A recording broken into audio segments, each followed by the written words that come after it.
Roke, tell your fleet to stand down. Do it. Amathea, even you. You romantic sop. Tell them to stop firing. Do it now. No. That's Mustang. She chose her fate. How many men did you send? How many did you send to the packs to bring me back here? 15,000? How many are on those destroyers? I've reversed the coolant flow in the reactor. Just a nudge more on the output and it goes thermal. Tell them to cease fire, or every man you have on the packs is forfeit. According to my conscience, I can give no such order. Then this is on both of us. Cyrus, tell the destroyers to take evasive. It's over, Roke. You moved your ships too close to the packs. Your men, most of your fleet, lost. Why didn't you just use our guns? You could have crippled them. I'm saving these guns. They won't save you. The rest of my fleet has what's left of yours in flight. They will decimate the remainder and return here to take the Colossus back. Then we'll see how well you hold the bridge. Silly poet. Haven't you wondered where Sevro is? Don't tell me you lost track of him in all of this. Watch the view screen. He's about to make his entry. I could not lure you into an asteroid field, so I brought one to you. Well played.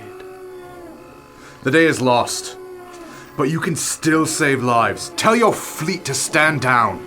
You're in a corner, poet. There's no getting out. Time to do the right thing. I know it's been quite a while. And destroy what's left of my honor? I think not. Honor? What honor do you think you have? We were your friends and you gave us up. To be put in boxes, tortured. We were your friends. I swore an oath to protect society, Victra. The same oath you both swore. To protect the civilization that brought order to man. Look upon what you've done instead. You don't live in a bedtime story, you whimpering little sod. Do you think any of them really care about you? Antonia? The Jackal? The Sovereign? No, I have no such illusions. But it's not about them. It's not about me. Not every life is meant to be warm. Sometimes the cold is our duty. Even if it pulls us from those we love. Rogue, think of your men. How many more of them have to die? If you care so much for life, tell yours to stop firing. Tell them to fall in line and understand that life isn't free. It isn't without sacrifice. If all take what they want, how long before there's nothing left? Was she so lovely? Yes. She was like you. A dreamer. You don't have to die. I have lost the invincible Armada. How can I go on?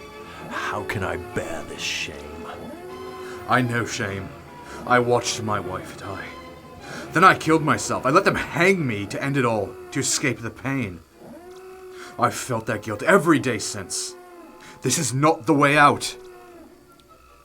My heart breaks for who you were. For the boy who watched his wife die. My heart broke in that garden. And it breaks now knowing all you've suffered.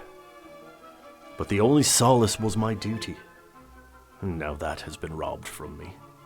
All the remittance I've attempted to make, gone. I love the society. I love my people. Can't you see that? I can. And you love yours. I cannot watch mine fade. I cannot watch it all burn. It won't. It will. Our age is ending. I feel the days shortening. The brief light dimming upon the kingdom of man. Rogue. Let him do it, Darrow. He chose his fate. I am sorry for what happened, Victra. Remember me fondly. I won't. I do not deserve these symbols of my rank as an imperator. But I shall have glory by losing this day. More than you by vile conquest shall attain. Rogue, just listen to me. This is not the end. This is the beginning. We can repair what's broken. The worlds need Roke al-Fabi. I need you. There is no place for me in your world. We were brothers, but I would kill you if only I had the power. Rogue. Be still. Night hangs upon mine eyes. Keep swimming, my friend. I am Ragnar Fabi of the Gens Fabi. My ancestors walked upon red Mars, they fell upon old Earth. I have lost the day, but I have not lost myself. I will not be a prisoner. I am the star in the night sky. I am the blade in the twilight. I am the god, the glory. I am the gold.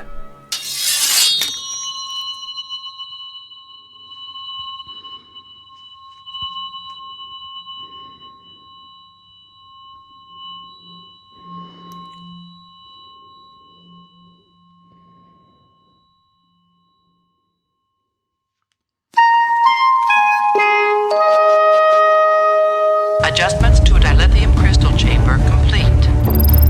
Pre-recorded in a second-floor guest room filled with tall ales and taller tales, join a group of grown men intent on discussing the intricacies of fantasy and science fiction.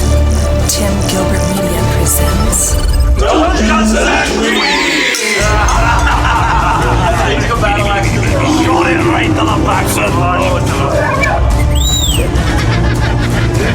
Hello, all my Brownian brethren, and welcome to the Dungeons and Dweebs podcast, episode 12, Morningstar, part 2. The court is now in session. If you like gender reveal parties, maternity tests, or complex stories of how single unwed mothers struggle to find good role models for their children, all the while carrying the severed heads of elder statesmen, then this is the show for you. I'm your host, Bob. It's foot to face to fart box in here, so give me a snake bite to the chest, then a bowl of Sevro soup, my howlers, pull my feet, and hum the theme to the facts of life in my ears, while whispering, "Bye, Felicia." But I'm not alone. Across the table from me, if you talk bad about his peanut butter bar, he'll shove his rifle so far up your fart hole you'll look like a skinny troll of shish kebab. It's Luke. What? All references from the book. I did catch that, but hey, here we are, the end of our second trilogy, episode 12. I hoped we'd get this far. I'm glad we're here. Yeah. At any rate, to my left, I thought of nothing for you today. Klab. I'm a little disappointed. Sorry. It continues to be that time of year, children. The winter wind is still blowing, the snow is still falling. Mr. Freeze, Captain Cold, Iceman, and Sub-Zero are currently playing a jolly game of two-hand touch in my backyard. And if you want to know Uncle Klob's feelings about a certain big game at the beginning of February, cue up the taxi scene from The Big Lebowski. Across the table from me, he's too young to remember how to get that string around the correct size washer and tug it just right to get the free plays in the arcade. He's the Blue Beetle to my Booster Gold, the Mowgli to my Baloo. I really need to work on these references. Neal, how are you, my young friend? I did like the Booster Gold reference in there. That was pretty good. Just the bare necessities, my friend. It's funny that I always get the Klab intro because I actually have something for him today. Ooh, what? Because now I would like to point out, I said some mean things to Bob about Klab the past week because I was angry with him for not being done with the book yet. I was done with the book. Well, in defense, at the time, I said some mean things about you. I got you a little present, which is appropriate, wearing your jersey today. Oh, this is awesome. So what is being handed to Klab is... Lego Nordy from the Minnesota Wild. That's great. God. That is awesome. Yes, Tiny he's wearing Lego a hockey. Minnesota Wild jersey today. Yes. Almost convenient timing like I planned it. Ooh. Very nice. I did not. No, that's totally part of the plan. Thank you, my young Padawan. You're welcome. I know how much you love to use the word Padawan, so I thought it would be fitting today as well. So we are here at the end of this trilogy. And man, okay, so from the last trilogy we did, Luke, you had said the ending could make or break you. I'm excited to get into this and find out I'm gonna what let you you down. think. I'm totally gonna let you down. Oh no. The way things are wrapped up, and really, I mean, we will get into it at the end. The fact that book 4 is already out, Yeah. does save this. Right. But we'll get to that at the end of this. But hey, before we get there, we should really just jump on into this. I'll get you a drink. I'll get you two a drink. All right. Maybe I'll meet up over by the fire. Sounds good. Sounds like a plan to me. Hey, honey, come over here. We don't serve their Do you have any blue milk? But what am I supposed to find in it? Oh my goodness. It's bigger on the inside. I want to go to Tashi Station and pick up some power converters. Okay, it's not a detonator. It's just a jammy dodger. What'll it be, boys? Tavern Talk. All right, we're cozied up around the fire. So, Luke, tell me, how's your nerd week? Or month. Whatever. Since these are not like monthly. Yeah, okay. Or a month and a half. It's okay. Try our best. It's been a little uneventful, I'd say, nerd-wise. The only thing I was talking to you guys about this today. I've been seeing a lot of ads for this new Netflix series called Altered Carbon, and the ads got me. It looked super good. I sat down and like, this is going to be my little Netflix treat for myself here. I look it up. I go to hit play. Nothing happens. I'm like, what's going on? It's not out until February 2nd. Oh, no. It looks really good, though. Some super good. It looks sci-fi. Something about a dystopian future, I'm assuming. Always I don't good. know. So that is on my radar. Look forward to that next month on episode 13 of Dungeons and Dweebs. The only other thing I came across here was a tweet from Ryan Johnson. Interesting. He'd been getting. I feel like he's been getting. So Ryan Johnson, to set it up, is the director of The Last Jedi, right? The director of The Last Jedi. He tweeted out this picture, and now this is from a 2010 book called The Jedi Path. A manual for students of the Force. Oh, I know what you're talking about. I know what this book is. Yeah, they cranked out a lot of these. No, the specific picture. Yes, that he's talking about. he sent out a picture of the Force ability doppelganger, which kind of explains what Luke was using at the end of Episode 8. Okay. Just a little bit there. There's been a lot of Episode 8 has brought up a lot of feelings. For me it has. with Star Wars. Yeah. And I don't know how much I really like Star Wars. I really sat down and thought about it. I mean, I'm named after it. I've watched it my entire life. Right. But now, really, when I sit down and think about it, I don't know what to think. I hear you. I know what you're saying. Especially with what's going on with these new movies. You have J.J. Abrams setting up his mystery box and Rian Johnson having to come in after him and kind of just deal with the mess he left. Yeah, right. The prequels were trash. The acting in the original 3 was not the best. Right. So that's just kind of where I've been left. I've been watching a lot of these list shows on YouTube. It's like you're in a personal crisis mode right now with Star Wars. Crisis. Yeah. Do you need to change your name? Well, I don't know if it's worth it. Oh. Well, it's affected me in some ways in that, I am the toy collector guy, and maybe I was looking for an out, but this was my cutoff point. I was like, I'm going to continue to collect the old stuff that I really like. None of the new stuff. I don't care anymore about new action figures. That's comes big. out. That's huge. It is kind of big for me. I'm cutting just it up. Star Wars or all in general? No, just Star Wars. Okay, as far as Star Wars, I don't care about the action figures from the new movies. I mean, not to say that there won't be something I'll get here and there. Maybe this new Han Solo movie will come out and it'll be awesome. I doubt it. And I'll just have to have. I doubt it. I doubt it too. But I read a headline on IGN a couple weeks ago that said, was it a teaser for a Han Solo movie comes out or plot synopsis for a Han Solo movie comes out? It's exactly what we thought it was going to be. Oh, no. So there's no surprises. Oh, but maybe that's good, though. Maybe. I don't know. Yeah, I don't know. I know there's tons of mixed feelings. There's some hurt feelings. There's some angry feelings in fandom out there right now. And I'm just kind of, I agree with you, Luke. I'm kind of backing off at this point, kind of going, I need to reassess where my fandom is at. Too, or maybe readjust it because, like Marvel movies who are cranked out all the time, there's going to be some you love, some that maybe aren't the greatest, and I guess just having to deal with that all the time. Hey, there's going to be some Star Wars that come out that's not going to be good, maybe the next one will be great, and it's just going to be a roller coaster. Star Wars, I'm not in love with you, I'm just in love with the idea of you. Oh, yeah, I agree. Yeah, I like that. But, that's really all I got going on here. I'll pass it over to Klab. And I'm going to have to pass it to Neal right away because I truthfully have nothing. That's unless good. We've got a big discussion. We've got a big discussion coming. Unless you guys want to talk Criminal Minds, because I've been watching Criminal Minds a lot for whatever reason. Why? What reason? Just out of curiosity here. I mean, because it's been on. It's been on in syndication in one of the times that I actually have available, and so it happens to be what you get caught up. And I before he evidently started kicking directors, I really liked Thomas Gibson as an actor. But he left. It just so I've been in a lot of the murder mystery range outside of the podcast, getting away from the sci-fi a little bit, just to kind of drop into everything. I'm also in my yearly reread of Gadsby, so that's really where my head is 1920s. Robert Redford, the whole shooting match with that. But we're a sci-fi and fantasy podcast, which I guess you could technically consider Gadsby a fantasy. Yeah, it's a fantasy. It's Tavern Talk. It's fine.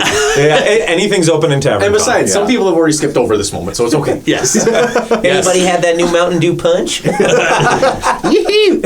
Yes, actually. You did. I have written it. Okay. Yeah. All right, Neal, what have you been up to? I finished and went through Iron Gold within the first week it came out. Ooh. That was painful for my own brain. But so should we save that to the end of the podcast for our look ahead to see what you think on that one? I can save moments, but I'll say it is on par in my mind with Golden Sun. Really? Which was my favorite of the trilogy. Okay, so Golden Sun is your favorite of the trilogy, yep. and it's on par. If not better. Interesting. Really? I just I don't want to linger on this, but Golden Sun, least favorite of mine from the trilogy. I agree. Really? Wow. That's fine. Wow. I won't say anything. So maybe I mean no, it's fine. You can talk here. It's a safe place. It just worries me because I'm really looking forward to that book after the end of this one, and if I don't know, Golden Sun, too many twists and turns for me. But I will save my thoughts. We can get to those thoughts. Too many twisted. Never mind. Hang on. Wait till we get talk about the next one. We're still in the tavern. Sorry. We're still in tavern. Sorry about that. Cozy around the fire. At the other time, I finished off The Emperor's Blades by Brian Staveley. Yeah. Which is also a very nicely well done setup. Haven't read book 2 or 3 yet, but I'm sorry, I only finished on Saturday. Right. So do you recommend it? I do recommend the first one. Okay. I can't say anything about the rest of the trilogy, but I definitely recommend the first book. Right. It has some very great moments with some monk moments. Now thinking about this, because I'm also starting with a different group of friends. Sorry that I have other groups of friends, you guys. What? Boo. But I started... That'll pass as you get older. That's true. Starting tomorrow, for us at the moment, starting a new D&D campaign that they're playing in. And the fact I'm DMing it, sitting there going, God, I wish I could play as a monk character now after reading this book. Okay, yeah. But I can't. You wetted your whistle to be a Exactly, yeah. So that was messed up. And yeah, it's been a long time since we've done anything. Now I'm thinking about it. Yeah, true. So okay, I want to bring out really quick before I get to the age. The one thing that I wanted to throw out into this one, while it's still fresh in my mind, is I read Armada by Ernest Kline, the person who wrote Ready Player One. It's kind of his follow-up book, and it seems I didn't mind Armada, but it seems to me, and I say this with trepidation because I never want to tick anybody off, especially authors, in case we never want to have them on. But it feels like Ernest Kline might be kind of a one-trick pony, where what he did with Armada is exactly what he did with Ready Player One. You know, that whole it's just going to be 80s nostalgia just jammed back to back in a book with and what you said, Luke, I was thrown right to you. The book was okay right up to the last chapter, and then it's like everything resolves in this amazing dominoes falling. The whole house of cards just falls apart. I'm like, that's a horrible ending. This is just like in a horrible way. Yeah, and it's almost like his editor was going, we need the final draft tomorrow. And he stayed up all night and just jammed everything into the last chapter. Like every paper I wrote in college. Yeah. That's what it felt like, this college paper. Yeah, it was really bad. So I'm not going to recommend it, although I will say I enjoyed it and might revisit it at some point. Again, because of the nostalgia trip, I thought it was fun. Okay. But I don't know, Ernest come out with something slightly different than what you're doing. I love the 80s stuff, but he needs to have more story, more meat on those bones a little bit. Yeah, you can't just rely on the crutch that is references. Yeah. Like, if we wrote a book, it was just like, okay, so it starts out, a kid's sitting in a diner, he's listening to Bon Jovi, and he's playing with a Star Wars action figure, and he's, it just doesn't work. No. But, okay, so on to what we were getting into, Neal.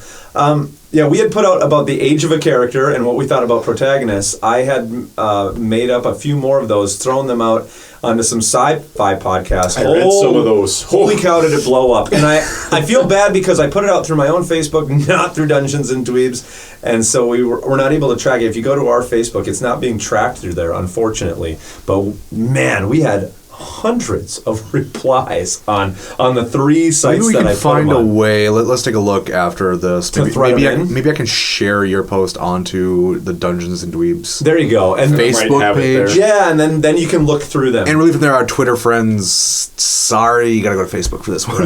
Well, so that Put a link. anybody who came to start listening to the podcast because of reading one of these things, I'd put again. Hi, friends. Hi, friends. We did this thing said too young. As a protagonist, too young, and I did it in a sci-fi style and put up a bunch of sci-fi pictures. Now, I got some flack for the pictures I chose. I chose Luke Skywalker. I chose Wesley Crusher, where they're like, he's not a protagonist. I'm like, well, I know. I very quickly chose just a bunch of protagonists, jam their pictures onto a thing just to try to attract people. It really did. Apparently it worked. Apparently it worked. I feel like Wesley Crusher, that's a good one to use to attract people because I feel like he's very... Yeah. If you're going to go on a sci-fi Facebook page, you put Wesley Crusher and Luke Skywalker onto along with a few others to try to get some cred. And people have opinions all of a sudden. But there's too many numerous things to read. But if we can get that link going, that'd be awesome because people need to read what some people said. But it got heated for a while. But just pulling out a few, I told them I would on Facebook. A guy named William. Age of characters, protagonist. Does it bother you? And he says, well, it depends on the genre, the aim of the fiction. Anime and manga tends to be a fun, absurd, lulzy mess story, character-wise. That's a very good breakdown of that. Yeah, I tend to place world building and how things mesh together on the same or even a greater level as story and characters. And he goes on. I mean, he went on like on and on and on. His post is huge, but and it was and I kind of agree with that. The world, how you build the world. I think is really kind of definitely a major deal in accepting whether or not a young protagonist works or not. Brandon on Facebook says, in Game of Thrones, Arya is written perfectly. She has strengths and weaknesses, but they are all overshadowed by her age. Her whole life is dictated by the whims of others.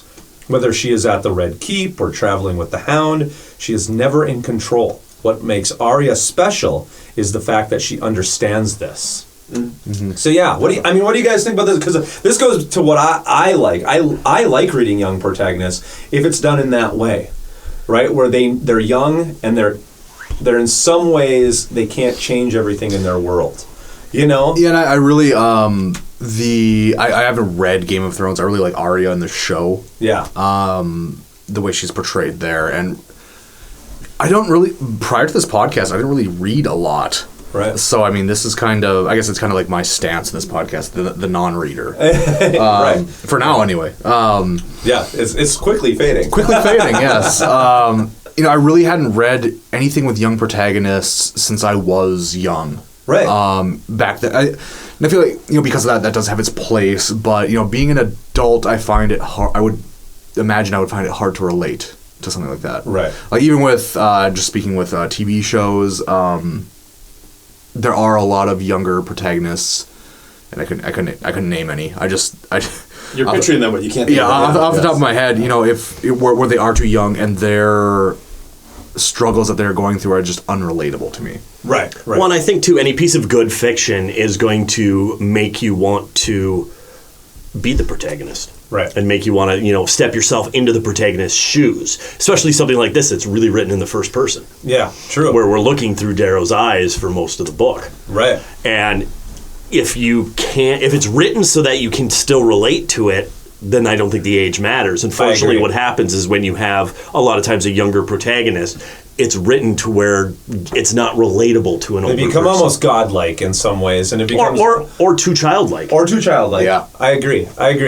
Just reading one more I wanted to get in here. Dan says, "Oh man, guys, I am so glad you brought this up. I have been going back and forth on this for a while. On one hand," and I think he's referencing the actual book I used the picture from, you have this young royal, they hire a personal tutor to teach him to read and write and critical thinking skills, etc. He has access to food and water whenever he wants it, and he's trained every day by elites in the kingdom. He's running around with people who have been scavenging their whole lives on the road with the harsh elements, eating jerky rations. On the other hand, it's tough to imagine as highly educated and well-fed adults that a 13-year-old could get the better of you. I hope that made sense. I'm typing this while I'm at work. I picture him kind of like quietly under a table, like I'm typing. Or like peeking up over the cubicle every now and then. Minimizing the window. Yeah, popping up like a meerkat.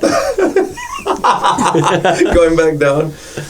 But yeah, again, it all comes back to how you do a character. So I wanted to reference, and this will bring it into then the other conversation I wanted to briefly have. I've been reading a book by Jay Kristoff called Nevernight, and I'll tell you, I'm a sucker. If I see a novel, a cover that's attractive to me, I'll just pick it up. And how dare you judge a book by its cover? I do judge a book by its cover. Is there an old saying? Yeah, there is an old saying. Which is BS, because we're human beings and we're constantly judging. Yeah, it's true. Yeah. Hashtag marketing. Yeah, well, of course we're going to judge a book by its cover.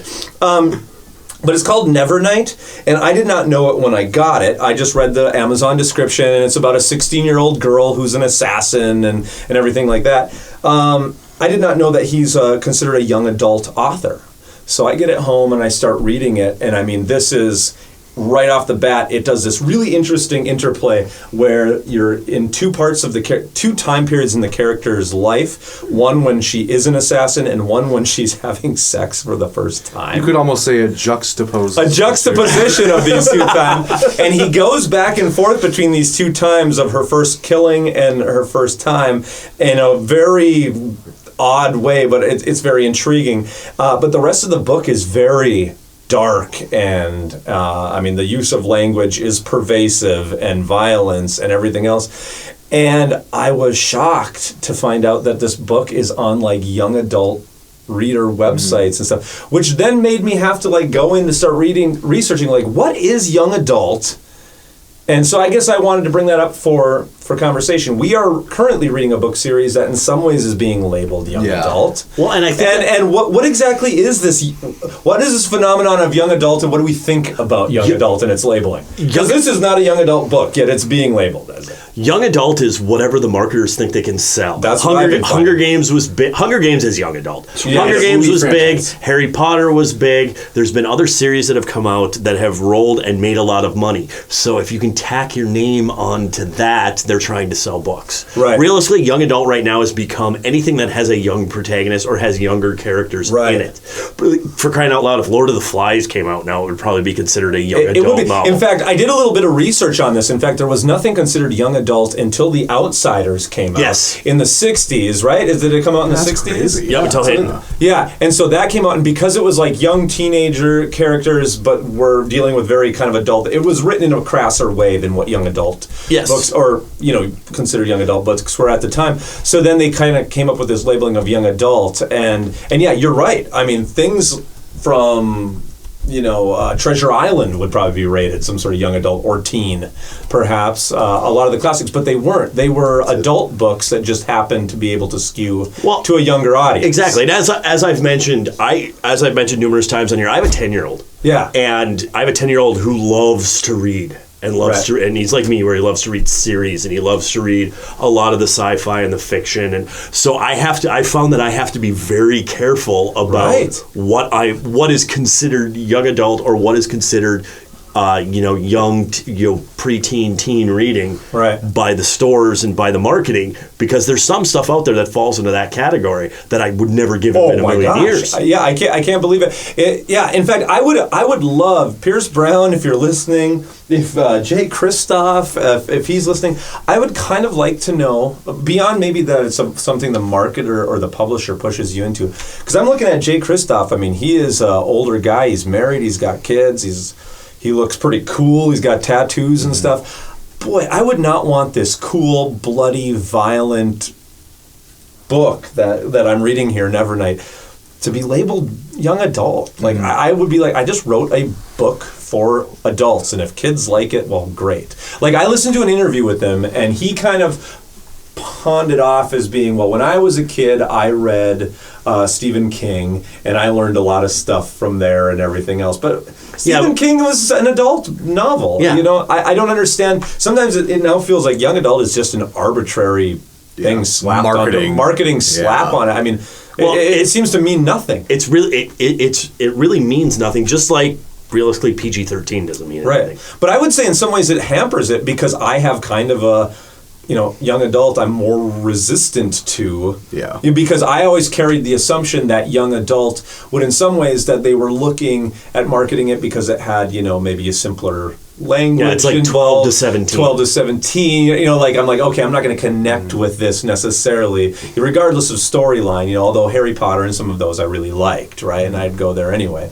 But, for crying out loud, the Dragonlance books that we just read would be considered young adult if they would have Yeah, and even then, when you talk about the quote-unquote reading level of the books, Dragonlance taught me no new words. Right. I want to say... Correct, and there's a vast difference between categorization and reading level. Okay. Reading level is just goes by the lexicon of words. And how difficult the words are, how big the actual words are, has nothing to do with the storyline. Okay, English major. No, and I think that's really what this is coming down. Like, young adult is like some sort of like you can't even like a pseudo genre that doesn't actually exist. But it feels like. But then what's weird though is so in a bookshelf, the young adult sometimes will have its own bookshelf in a store. Something. So I mean.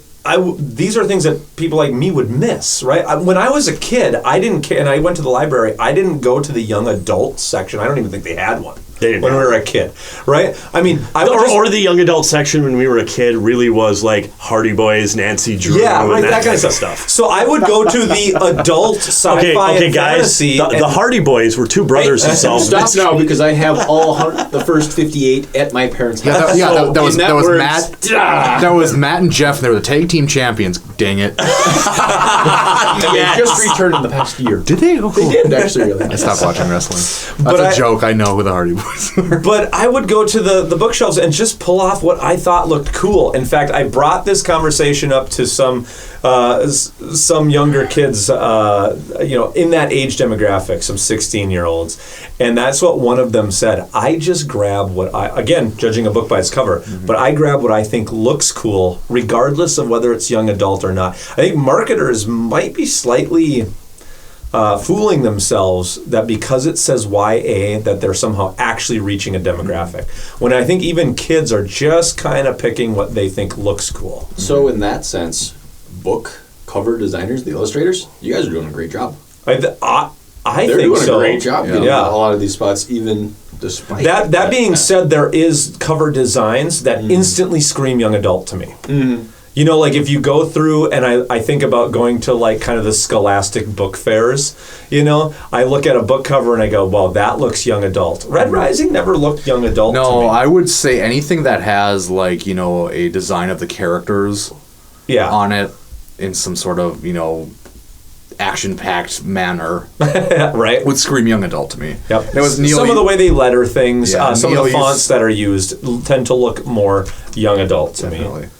Okay, Neal's looking up the. Sorry, I was just thinking here because it is the whole thing back at Red Rising was it's very Hunger Games based, and I'm sitting here looking at the covers, Yep. The covers are kind of I hate it. It's gold, red, blue instead of red, gold, blue. I would never want to dig. I would never want to dig too deep into it. But even the cover design from between Red Rising series and Mockingjay, very very similar style. That stripped down. We're just going to put one kind of thing. Would you say earlier, Neal, that you would label it young adult if you were hoping to like make a movie out of it? Yeah, but it's a lot of it. It's a lot of nowadays. Nowadays, I feel that there yeah. might be a backlash to that though. Whereas the young adult market may be hot, but at the same time, I feel like with some people, myself included anyway, that there's not the credibility then with young adult. That a lot of people see it, with the exception of a few that it's almost pump their way it's up. Almost it's a lesser hurdle. Yeah, it's a hurdle. It's like a lesser fiction. You know, look at all the failed movie franchises. Which maybe it shouldn't be, but I feel like that's what it's going to get. Why is there a third? And I'm just looking up here, and if just going by Google's genres, I just looked up two of the series that. A series that I've read and actually really like. And again, going back to that age of the protagonist thing. Right. If it's written well, I don't have any problem with it. Just like as a pushing 40-something-year-old dude. Yeah. If it's written well and it's a female protagonist, I don't have a problem with it, and I can relate as long as it's written well. So one of the things I wanted to look at is I went back to a female-led series that I actually really like, and it's kind of my guilty pleasure. They're called the Mercedes Thompson novels by Patricia Briggs. Oh, yeah. I always wanted to read those. I know what you're talking about. It's based solely on the covers. Yes. The covers are great. Bob, sorry. But if you go into the category of just straight fantasy fiction, the Patricia Briggs, Mercedes Thompson novels come up, and Land of Stories, which is a young adult / children's science fiction series, comes up as well. They both come. I've read both of them because I've read Land of Stories with my. They're not even close. No. Land of Stories is like, my God, my grandmother is the Tooth Fairy, or no, it's my grandmother is Cinderella's godmother. Okay, so very kind of Grimm's fairy tale, simplistic. Yeah, very Disney fairy tale. Okay. Whereas Night Broken, the Mercedes Thompson novels, there's sex, there's a whole bunch of death and blood, and people get torn apart, and so you really have to be careful. Just like you really have to be careful picking your PG-13 movies. If you have kids. There's such a wide. If you're looking at that as well, because if you remember, Bob, when you and I were kids, PG-13 didn't exist. Yeah, right. That came in with Indiana Jones and the Temple of Doom is the first PG-13 movie. Yeah, wow. Just because. Just because of stuff like that, where it was either adult or it was kid friendly. Right, exactly. Because I remember getting PG movies that had nudity in them. Ooh, yes, right. I'd be like, what? And I forget about that now. Parental guidance. Yeah. You need to guide this part. So interesting. So, any final thoughts on that? No, I think that's good. I think again, our consensus here is that if it's written well, it's fine. There's no problem. Exactly. But it's got to be in order to be in a certain genre, or in order to be able to be relatable to a larger audience or an older audience. Right. It has to be written correctly so that it is relatable. Right. I'm almost of the feeling that young adults should just almost be done away with.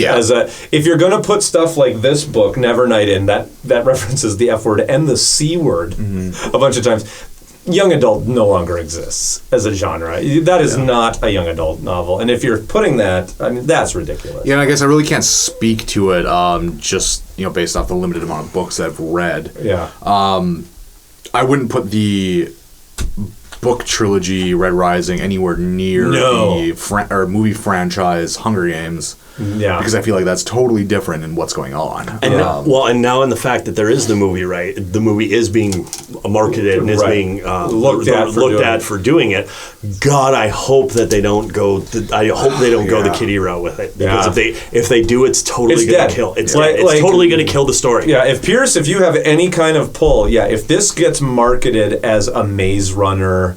Or those kind of in between. This movie's dead in the water. Yeah, which is dead in the water. Which actually, that is a perfect example, because I really liked the Maze Runner books, and I thought that they were very relatable. Yeah, the movies suck. Oh yeah, right. I didn't mind the first one, but the second one, I'm like, oh well, this is done. The movie ended. I'm like, okay. They really take so much of a lot of the adult interaction, right, and a lot of the adult themes that are within the book, even though it's younger characters, they take them out of the movies, which totally kills the whole point of the book. But they would have to be so careful with marketing Red Rising, because honestly, that 40-year and older, old guard sci-fi fantasy lovers, I mean, if they get even a taste that this would be a movie that was like, in some ways, young adult or close to Hunger Games, I feel like they will stay away until word of mouth gets around, and by that time it'll be hitting Blu-ray. Well, exactly. And it'll kill this franchise. And instead of The Fifth Element or something, that is more adult based, you're going to get Valerian and the Planet of a Thousand Worlds. Which there we go. Again, just a horrible interpretation of a great comic. Right. Right. Was it really? The only thing I didn't want to see it was that I can't even remember her name. That blonde chick with the eyebrows who's in the movie. Blonde with the eyebrows. Devlin.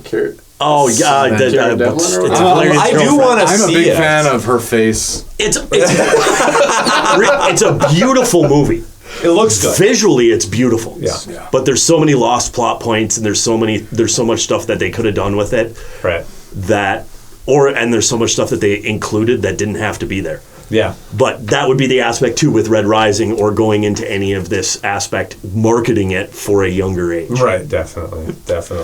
Well, hey, I think we have exhausted the topic for now. We will maybe continue this out on the Facebooks. On the onlines. On the onlines. I will make up a little thing and we will share it from Dungeons and Dweebs so that we can knock this all over. You know what? I'll even tweet it this time. Oh, awesome. There we go. All right, well, who's getting this round? I got the one before this. I'm going to pick up this one again. Bob? I've come into a mound of cash. You son of a gun. All right, let's go. In that case, I'm switching to something a little more expensive. Woo! You know Tashi Station? I'm a leaf on the wind. My friend got fired from there. I'm a leaf. Waiting around for that Skywalker kid to come pick up the power convoys. We got downloads into the systems. Aye, pull up a chair, friend. 84 home. Okay, so we've got our drinks. Here we are. The last half of Morningstar, the third book of the Red Rising trilogy. Darrow's rise is coming to its culmination. Its pinnacle. It's all going to end here, boys. Are you ready for this roller coaster ride? It's all or nothing here. It's a knockdown, drag-out fight between the golds and... Okay. And that will definitely not be a fourth book. Right, so here we go. We're into Part 3, Glory, Chapter 35, The Light. We have a large gathering of the clans. Moment where all these obsidians are spreading the word and joining the cause. I mean, literally, this is Braveheart with that bagpipe music going, and the obsidians are just traveling from clan to clan, spreading the word. I heard Darrow cut through him like Moses through the Red Sea. I don't feel like that was Norse enough to. I didn't write down the number, but he brings back the rest of the obsidians to an already crowded Tinos. Yes, and it's there's hundreds of thousands of them. That's all I wrote down. Quite the army. They also bring Rags' body back to be buried there because they feel like that's what he would have wanted. He was the shield of Tinos. Right. After all. Right. And we're kind of moving over this in chapter 35. That is one of the things I'm still going to kind of harp on. I don't like that Rags is dead, and that we just instantly get this replacement in Sephi, because I feel like Sephi is no different. She is the same character. We'll get into that later. Only a different gender. I mean, it has its moments. Yeah, I guess she's kind of like, she should be from Wonder Woman's island, I guess. Yeah, but you got to remember, she also has another great moment, and I will role play it here. I don't know. Where she stares. Where she doesn't talk. She doesn't talk. Oh, yeah, she doesn't. No, I guess. Yeah, she is just there. She's a placeholder. Yes. She's a placeholder until we get something new. I guess. At this point, I don't remember because it's been a while. Have we found out, or was this the last episode, where Cassius is actually alive? Yeah, Did we find out the last one? Okay, so I'm going to bring this. I'm just trying to. It's here now. I'm going to bring this up as well because I may have been raked over the coals of having spoiled that Cassius doesn't die. But at the same time, I never thought he was going to die, mainly because he purposely points out he's sputtering and spitting and he's breathing and he's gurgling, and every single time they talk about him, even through the end of what you guys read, he was gurgling and sputtering. I knew, this this guy is not dead. They even say it's between his windpipe and his wherever. I'm like, okay, he's alive. In the book, 2 millimeters is all that saved him. And I'm sorry, that's really... Well, it could easily. I mean, definitely, right? Yeah. Well, the only time that you could say that 2 millimeters is stretching it. Why are you... If it sounds extra quiet, Luke is trying to pound crackers, and he just can't swallow everybody keeps talking while I'm trying to eat crackers. We're trying to cover up the sound. Well, I'm sorry. Everybody stops talking as soon as I start eating crackers. I'm sorry.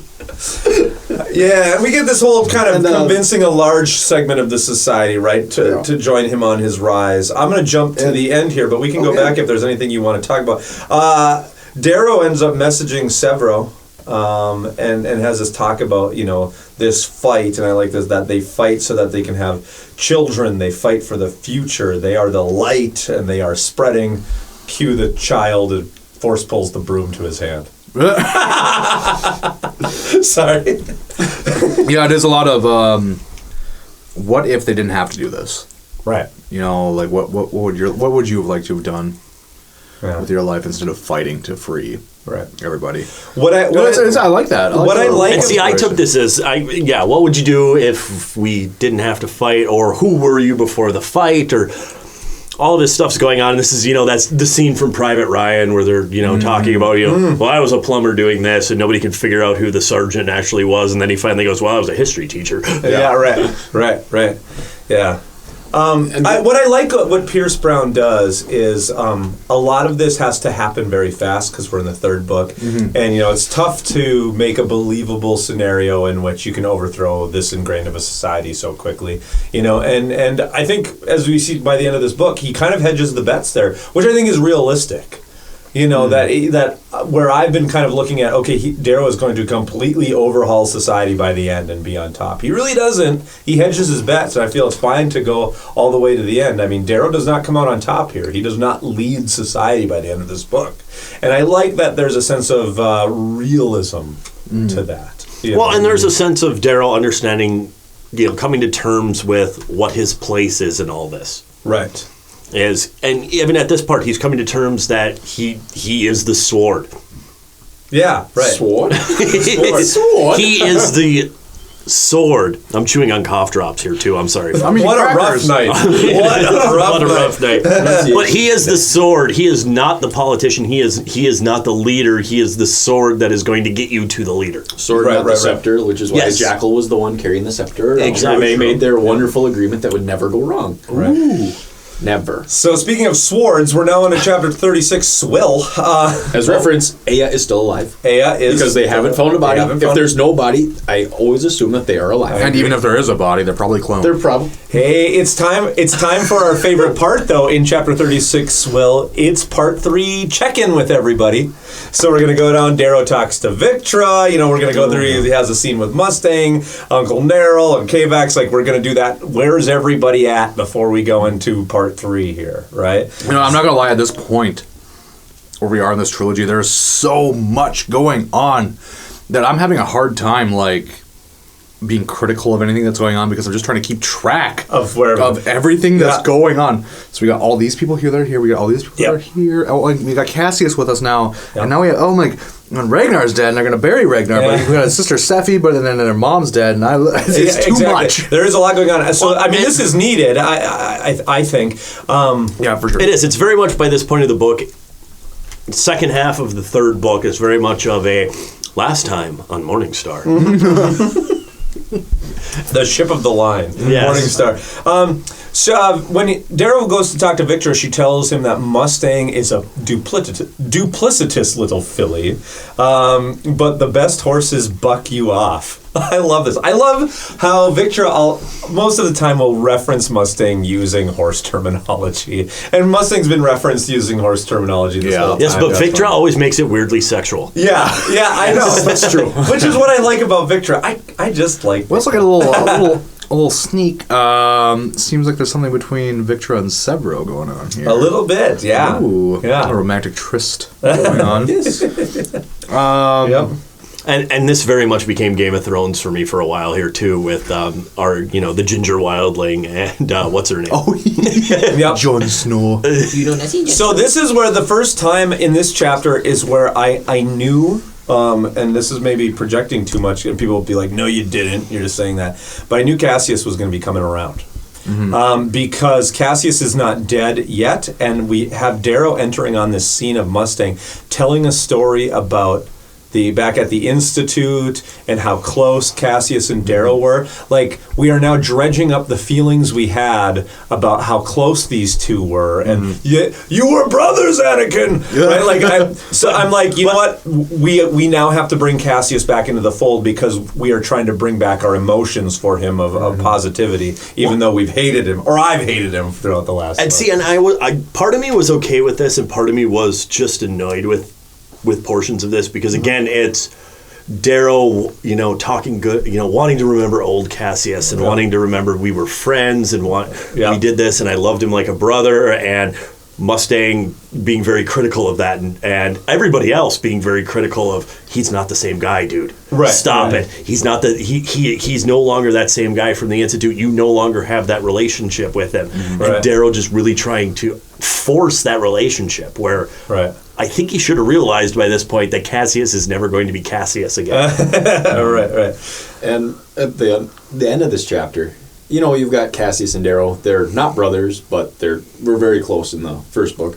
Yeah. Then you get the actual siblings of Mustang talking about the Jackal and the true Jackal with his weird obsession with mazes. Right. Yeah. Right. Oh. Maybe it's because of what I, referenced in Tavern Talk about the fact that I've been watching a lot of Criminal Minds lately. Yeah. The whole scene there where it talked about his obsession with mazes, I'm like, that's serial killer behavior. Yeah, right. For sure. Again, it's that's establishing him. That's early dude from Saw. Yeah. There is stuff here that I find very just droll. I mean, Darrow's mom is talking about Darrow trading a watch for medicine. I couldn't care less. I admit I went through this chapter pretty quick. I did. that is I won't lie. I started doing. Sometimes I do kind of skimming reading, where it's like, okay. And at this point, I kind of was phasing in and out, and I was doing some. If it sounds like we're not talking a lot here about this chapter, it feels like maybe all of us were doing that. We're kind of skimming over. They're really just. There's a lot of. I'm eating crackers also. I'm gonna keep bringing that up. Cracker, please. It's just a lot of storytelling, whether it is Mustang talking about her brother or Darrow's mother talking about Darrow, and even then, like Darrow's mother talking about Darrow, like Darrow the good guy is a good guy. Like we already know that. We don't need more of that. Yeah, we didn't need another placement. And the watch scene was kind of cute. It's kind of cute. Okay, it kind of establishes that he's even when he was a little kid, he was still a good person. Right. We established that in the first book. Yeah. And I want to back off a little bit. My Dragonlance claws were coming out there a little bit. I'm not trying to be too nitpicky because, in all honesty, or maybe I am being nitpicky. Unlike I thought Golden Sun, where some of these did drag on too long, and I was like, cut out 100 pages out of this book. This didn't still feel slow to me. I might have been skimming slightly, but this did not come to kind of the almost grinding halt I felt it kind of did a little bit in Golden Sun. I was with this. I'm just being nitpicky at some parts of this. But we're on to chapter 37, The Last Eagle. Cassius reveals that the Jackal has been skimming helium-3 off the top and blaming it on the Sons of Ares, and he has taken 500... 30 megaton nuclear warheads. He found the old secret stash of weapons. Right. And then he's stolen them. So he's actually stealing from both sides here. Right. Well, what would you expect the Jackal to do? That's what. That's exactly what he should be. He has, like you were saying, hedging the bets earlier with Darrow. The Jackal's doing the exact same thing. He knows that no matter what, if something goes wrong, both sides are going to come for him. Yeah. He's making his own side. It's almost a three-way battle now. Exactly, and as they're researching this and as they're trying to find out if these nuclear warheads actually still exist because they were outlawed by, the arts of war and the regulations of war, and I just kept hearing Chekhov, we are looking for the nuclear vessels. I do like that. I do like that there's these nuclear warheads that were still grounded in kind of...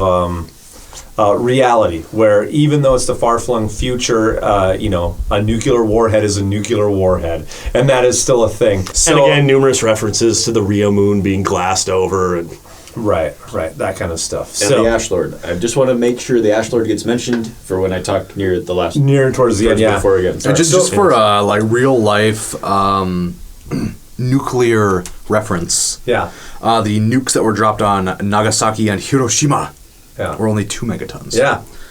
But these are 30. That's fine. These are 30. Well, these are planet killers. Planet killers, yes. Well, not you say that, but the USSR did test the Tsar bomb was 50 megatons. 50 megatons. Yeah. Like, this is not something out of the realm of what actually exists. No.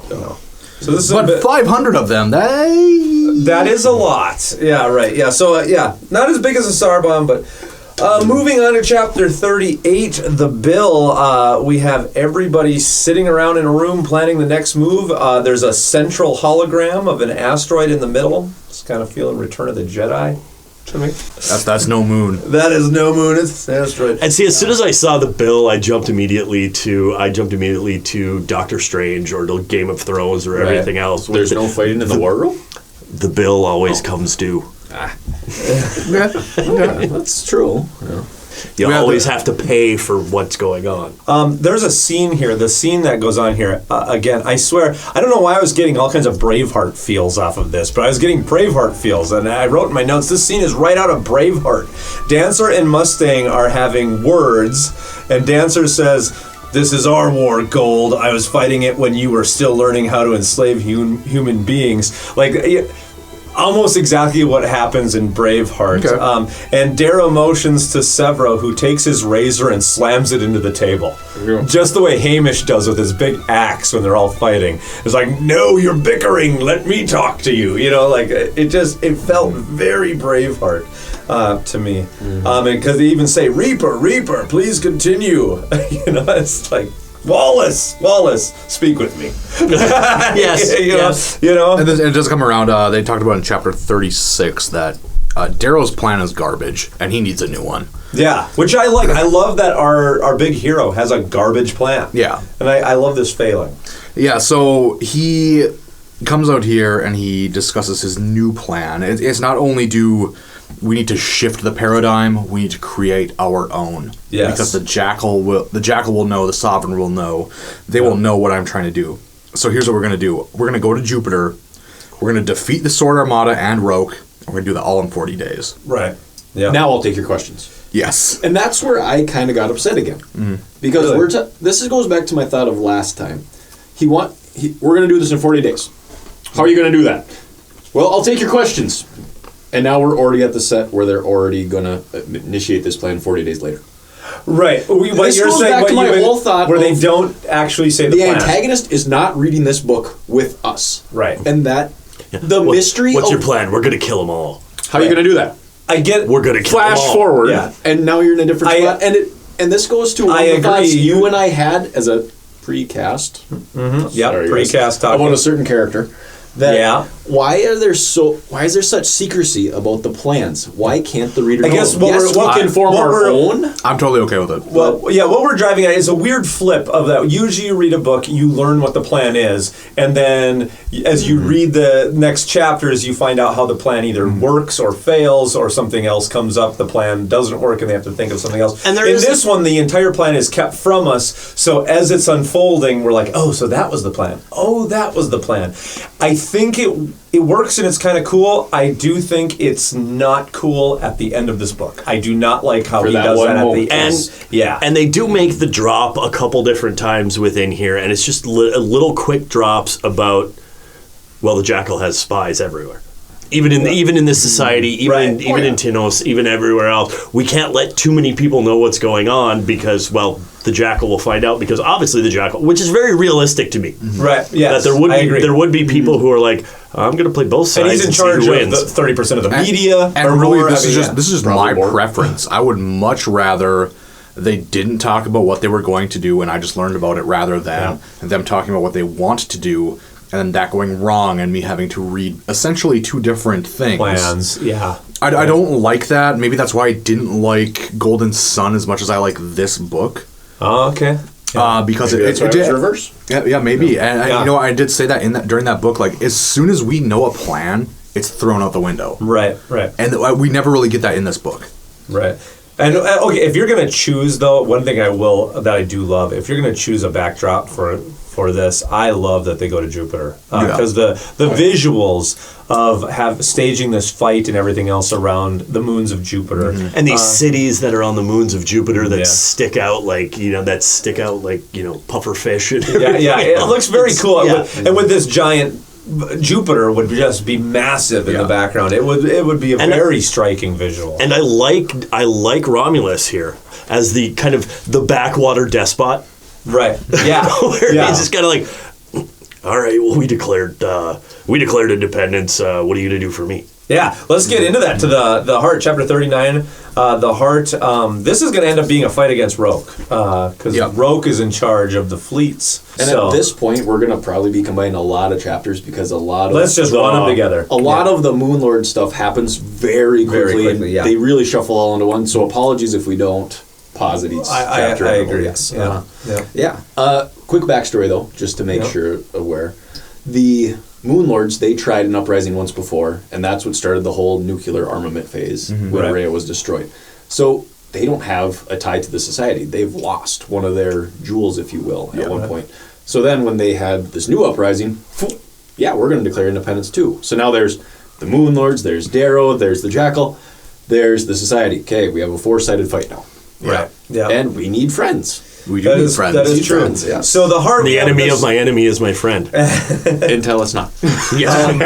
We say all of our tearful goodbyes. Everybody's crying. People leave. I'm all with Mom because Mom says goodbye to Darrow and holds both him and Mustang's hands, puts them together, and said, "Both of you come home and then start living." And I'm like, "Yeah, Mom," and tell them to stop being such whiny little poops to each other. And this is the point too where we do really find out that there's something between Sevro and Victra. Yeah, right. Because they go off to talk by themselves, and then Sevro comes back and he's just depressed and pissed off. Yeah, yeah. And she just happily skips away. Right. And there is, Darrow looks, dude, what's going on? No. Right. And we have these great visuals of like the Red Armada sailing to war, and they're all like raising their fists and they're yelling, "Break the chains" and everything. Pierce again does cinematic visuals, I think, really wonderfully. He can create a good visual within your mind that you can see coming right out. He can describe the crap out of something that's not really happening.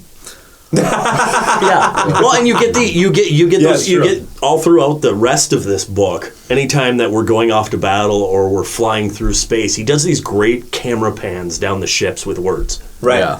Yeah. Where you get these great visuals of what the ships look like on the outside and things that have been going, and kind of how they've retrofitted a couple of these ships to make them, more rebel-y. Yeah. Right. No, I agree.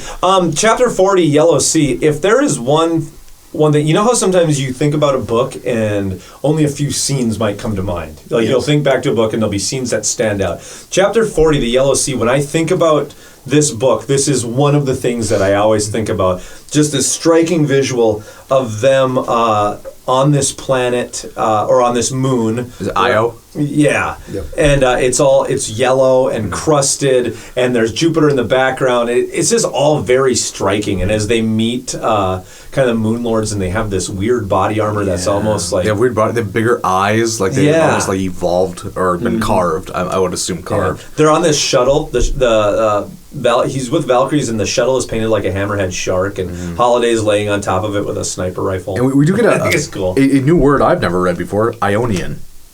Yeah, right. To describe people of the moon. I love that, the use of that, the invention and use of.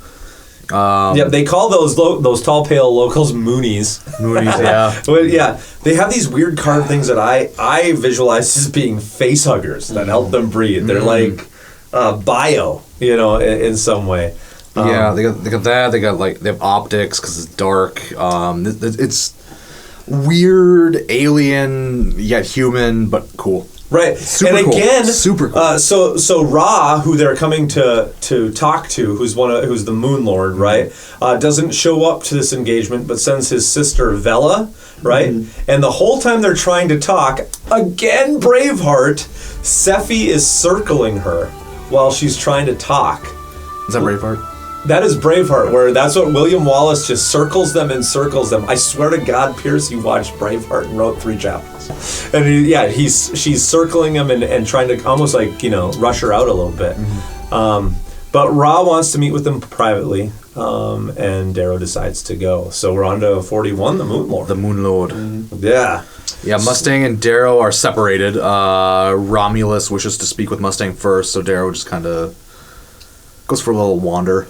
Yeah, right. And talks with one of the kids. Yeah, Serafina. Yeah. Romulus's daughter. This was cute. She's a sweet girl. I kind of like this. I like this parenting style, though, that they talk about with it, compared to the other golds. Oh, yeah, more of like Especially a here. find your own way sort of deal, yeah. Mm-hmm. It's a nice little aspect between the different Moon Lord spots. And you actually just forced that in there. I did. I was waiting for it. Well, I was trying to think of how to fit juxtaposition in there, but it wasn't going to work. Yeah, she leaves after her father shows up. It juxtaposes the military style and viciousness of the House Ra against the family dynamic that's going on. The family aspect? Sorry. Family aspect. We're awful. Sorry. And anyway, Romulus shows up. Serafina skips away. And then there's this little. There's also somebody from Luna here. Yeah. Who's dropped. So the long and short of this is, what I really like is that they both show, or Darrow shows up here, and Roke is there too. Yeah. Well, who did the Sovereign send? Yeah. Who do you think? So I have a question here. Yeah. Right. This is just something I was thinking about while reading it. Yeah. So Darrow's been training for 40 days back at Mars. Mm-hmm. And who knows how long it takes, going back to the whole distance and I don't think he time. was training. I think that was all travel. If I'm Okay, anyway. Maybe, yeah. Anyway, That's- okay, so 40 definitely. days from Mars to Jupiter and the moons. Right. And Roke's been at Jupiter and the moons. What's he been doing this whole time? just Armada stuff. Well, why haven't this whole thing? Refueling. You've had 40 days Shore leave. where you could Face hugging. But now let's talk about that shore leave. Where's your shore leave going to be? Where they are? Why have they not I don't tried to think actually so. make a contact before? No, I get the impression that these are the moon lords. I mean, every moon of Jupiter, and I'm guessing Saturn. We've never heard of Saturn, but I'm guessing out beyond that Cooper belt, that there must be a whole kind of second part of human civilization. Yeah. So, like every moon has. So maybe he's hanging out at other moons. Maybe there's a gambling establishment at one. But now with those moons, though, the moon lords are all united together, right, under Romulus. Romulus. Yes. Yeah. So why, in 40 days, has he not tried to make a contact before? No, because I think that was controlled by Romulus. Because Romulus wants this set up to, I'm going to hear both your arguments, and then I'm going to make the decision. That's what I got, too. Is it only because Darrow's reached out now? Is that why? Maybe prior to the... and this is totally speculation. This is not in the book. Right, I agree. Is it just because Darrow has reached out now? I have a feeling... That's what I feel. Because you know what? I don't... Why would the society reach out to the And Moon we Lords? don't... Do we really know the time frame here? Is when did Darrow send the message to Romulus that he wanted to speak versus when did... Maybe... I don't know. Maybe we're dealing with the fallout of fast forwarding. Exactly. And these are the shipyards. Jupiter has the shipyards where all these massive ships have been built for both now. For the society and the ones that have now been stolen by Darrow. So this is the shipyards. This is the. And I guess I never. The society needs these right now. I never really necessarily got the impression that he hadn't talked to Roke. I felt like maybe Roke showed up and was like, "Hey, things are falling apart." Well, back home, I'm here to guard the shipyards, and he's like, yeah, just do your thing, and then waited for Darrow to get there. There still was that little uprising earlier where they declared the independence, which is why Roke was there in the first place, because he crushed down parts of their rebellion in space. Right. So at that point, you've been beaten by this unbeatable person. And they've claimed Roke is unbeatable in space. Both sides have claimed this. Right. Why would he have not sued for peace before that? Yeah. Because Darrow was conveniently free from jail at some point. Why was there no peace talks before? Yeah, Until Darrow, I'd like to talk to. Mm-hmm. Yeah, right. And I think that's where it comes down to. On my part anyway, on my notes and what I've written down, there's too much going on. I didn't even think of that. Yeah, I didn't either. There's way too much going on for me to even I was kind of riding with it and didn't think about it. It was the 40 days part of, Darrow's planning travel, 40 days, prepping everything. What's the society doing for 40 days? I don't think they're just sitting on their hands. I'm sorry. Well, let's get into these offers. The biggest, I got to bring it back to the end of 41, beginning of 42. Yeah. This whole who did the Sovereign send? who do you think? And it's just in my hardcover version of the book, you turn the page, all of a sudden 42 with a poet, and I'm like, oh crap. Yeah, right. Like I have no idea. Like that page turn was just one really of the best. Well done. So what does Roke offer? He says he offers that the Sovereign will pull part of her fleet from the Rim, reduce taxes and tariffs on the Rim, grant belt mining licenses, same as the core, and equal representation in the Senate. I'm like, this is like the story of the United States and the colonies. Yes. Exactly. Yeah. Exactly. We'll lower your taxes and we'll give you some voting rights. Right. Yeah. Exactly. We'll get you representation in the Senate. Don't worry about it. Which we all know, and even Romulus at this point these are all hollow offers. This is never going to happen. Right. So that's what I have, is that this is England and the colonies. Darrow promises true independence. He cares nothing for the Rim. All he wants to liberate his people. Okay. And by the way, they're storing nuclear arms. They're going to come back. They're going to come back and do another re-up. Even then, Darrow says he's going to give up all the sons that are currently in the Rim. Right. He says that he has given the sons that are in the Rim a little bit of a heads up, but he knows that they haven't had time. Not all of them are right. Yeah. Right. Because even the sons are fighting Romulus's new rule. Mm-hmm. Yeah. And so I'll give you all the sons in the Rim.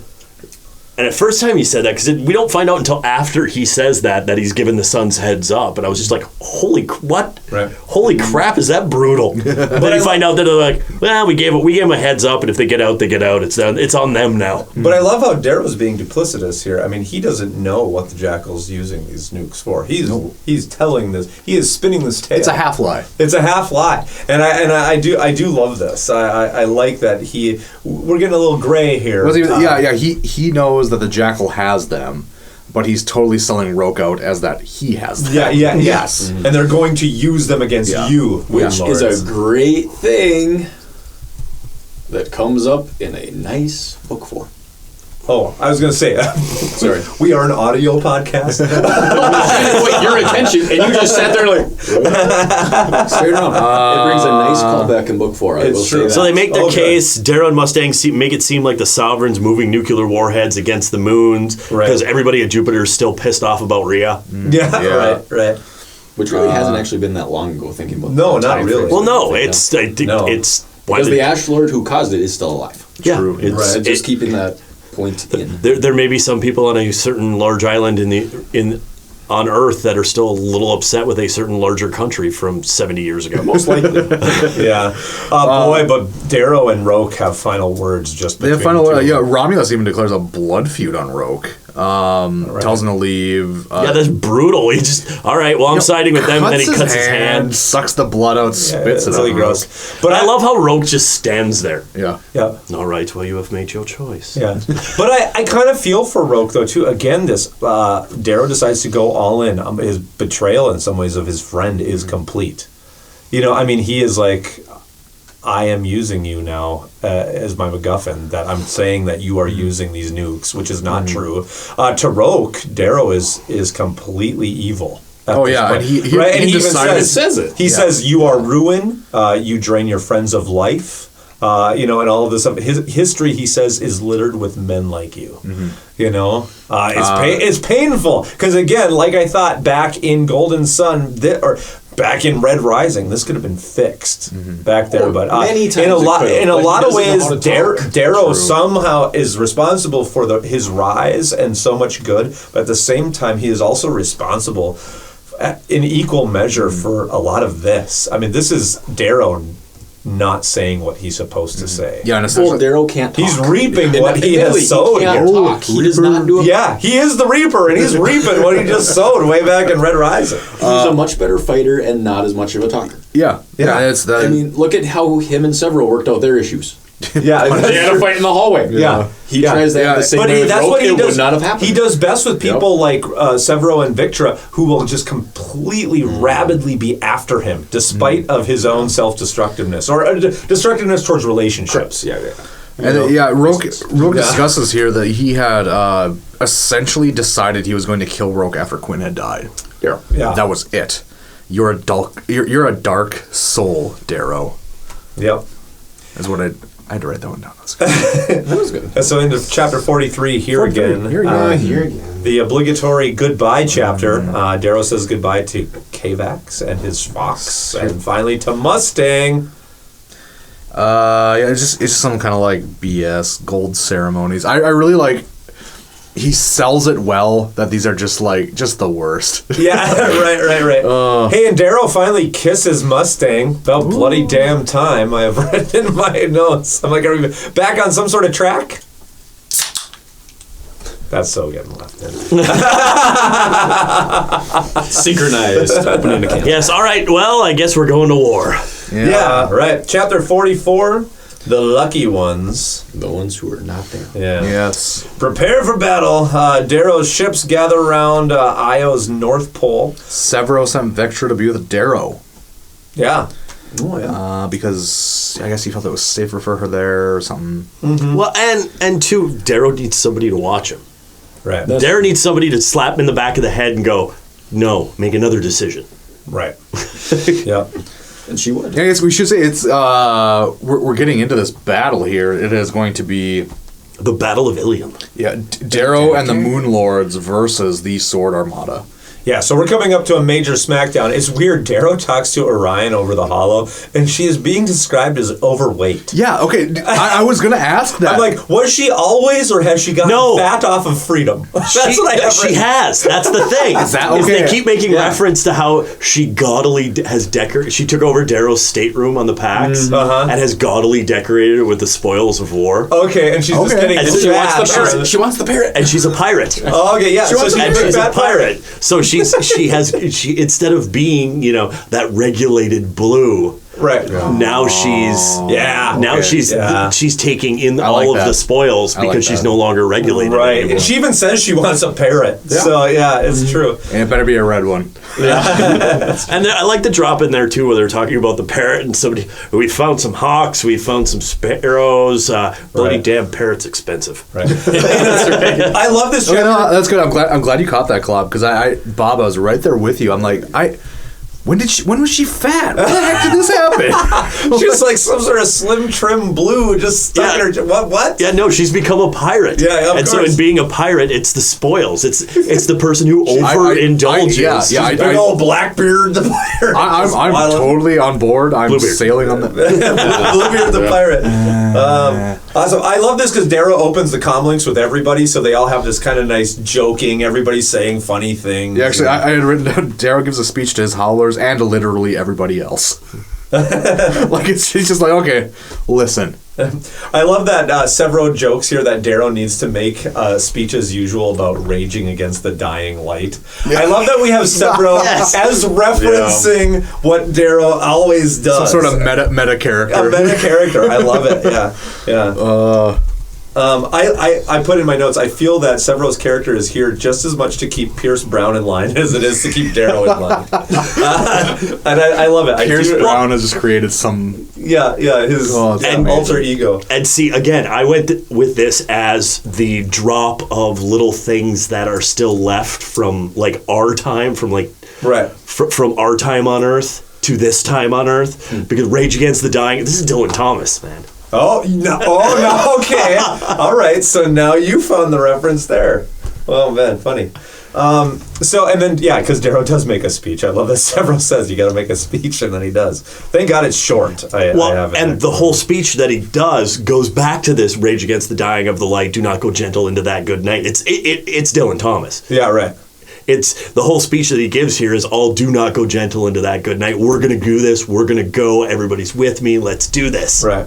So you like that? I'm going to ask because I guess it hasn't bothered me one way or another, but now I'm finding twice in the same book where we've got kind of actually what you could say were epic lines from these two speeches, throw yourselves upon the machinery or against the dying light. They're awesome lines, but they're borrowed, but not referenced. So is that... Is that cool or is that not cool? How many times have we been talking before work and it gets time for work to start and we look at each other and go once more into the breach? Well, yeah, I know. That's those references and that's things that. But we usually say it as a joke. Exactly, but he is saying it as a joke here. This is Sevro going, you got to give one more of your frickin' speeches. I suppose. Yeah, that's Sevro saying it. Yeah, I know you're right. And I just hear the really snarky, all right, do not go gentle into the good night. From English class. All right, on to the Battle of Ilum? The Battle of Ilum. Just the best space battle I've ever read. Love it. Love this space battle. Oh my God, just the psychology between the two. This Roke knows every move that Darrow is about to make. Right. So he's flying a skeleton crew into the heart of Roke's fleet. Like, just, you know what? I know you know what I know, so I'm going to do exactly what I think I wouldn't do. Right. But you know that I know that you know that I know, you know? Right. Yeah. No, I know, because I'm trying to not know what I know so that I can think not like myself. Right. And I don't know if you like this or not, but what I love is a lot of times space battles are all about shields and being able to hold up the shields and how long are their shields going to be. These ships go at it and they are pounding the hell out of each other, just getting destroyed. Ankle deflector shield will go on through. And it creates a real desperation. As you're reading it, you're like, these ships are just disintegrating around each other, as they're just trashing each other. 14 out of his 16 are gone. Yeah, I love the desperation that's created in this battle. And in my head, throughout this entire battle, I have the differences between the bridges. Yeah, right. Like, the rebels here it's a little chaotic. People are shouting orders. Just there's Beethoven playing on Roke's bridge, and he's just standing there. Yes. Go left. Go right. Fire on that one. Conducting his armada. Yes, as if it were a symphony. I take him as Grand Admiral Thrawn, but we'll get there in the Yes. We will get there when we do those books. Next winter when we do those books. This battle is just.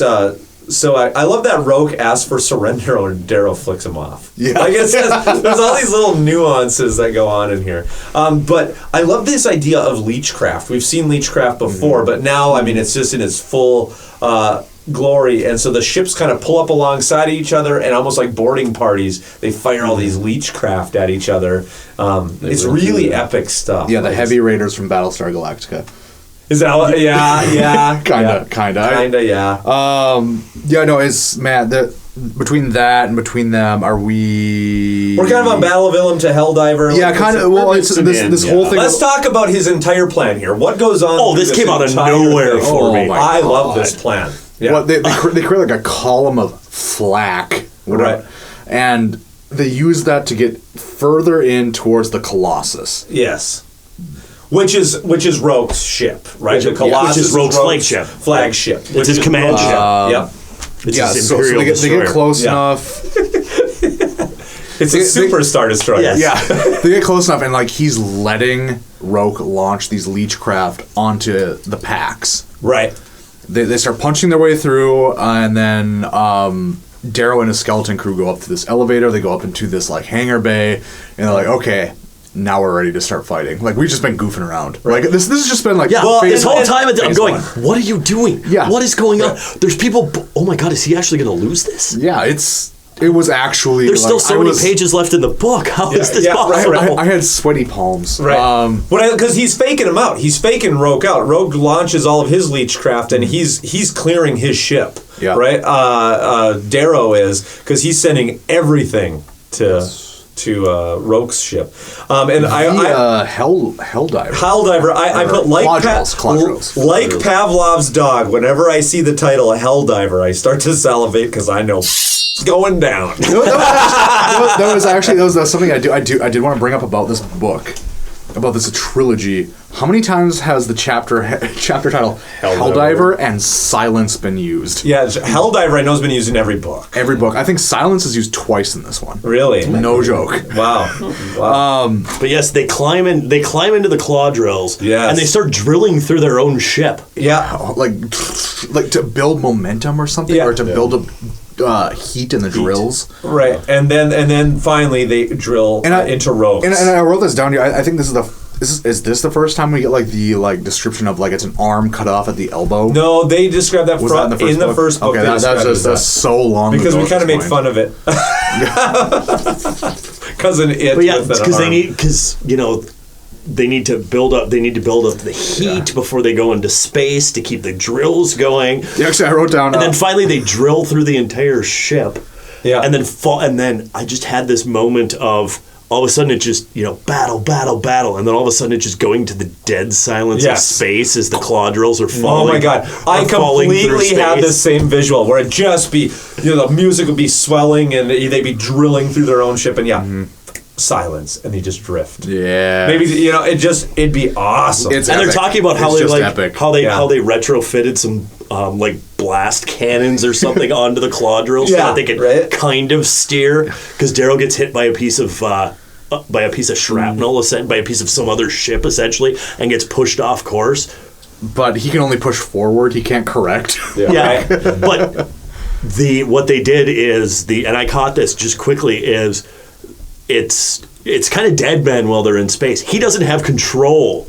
Yeah. Somebody on another ship has control of his thrusters. That is right. So he's sitting there. He's got that moment of, oh god, I'm of course going to die, and then all of a sudden his own claw drill goes and goes back on course because somebody else is controlling it. So we're going right into chapter 47 and merges right in hell. Well, battle orgy. They land. He kind of punches his way through the ship. Yep. The rest of his party lands there with them. You got Victra. You got Cassius. You have Victra.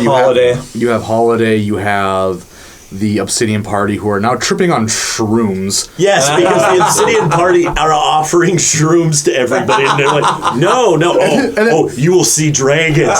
Is this what you want to take before you go into battle? And then Victor just kind of nudges Darrow and Cassius and I tripped on them for a week while we were they had sex in a cabin for a week on shrooms. That's what I got out of it. It's kind of this weird hashtag sorry not sorry. I don't know.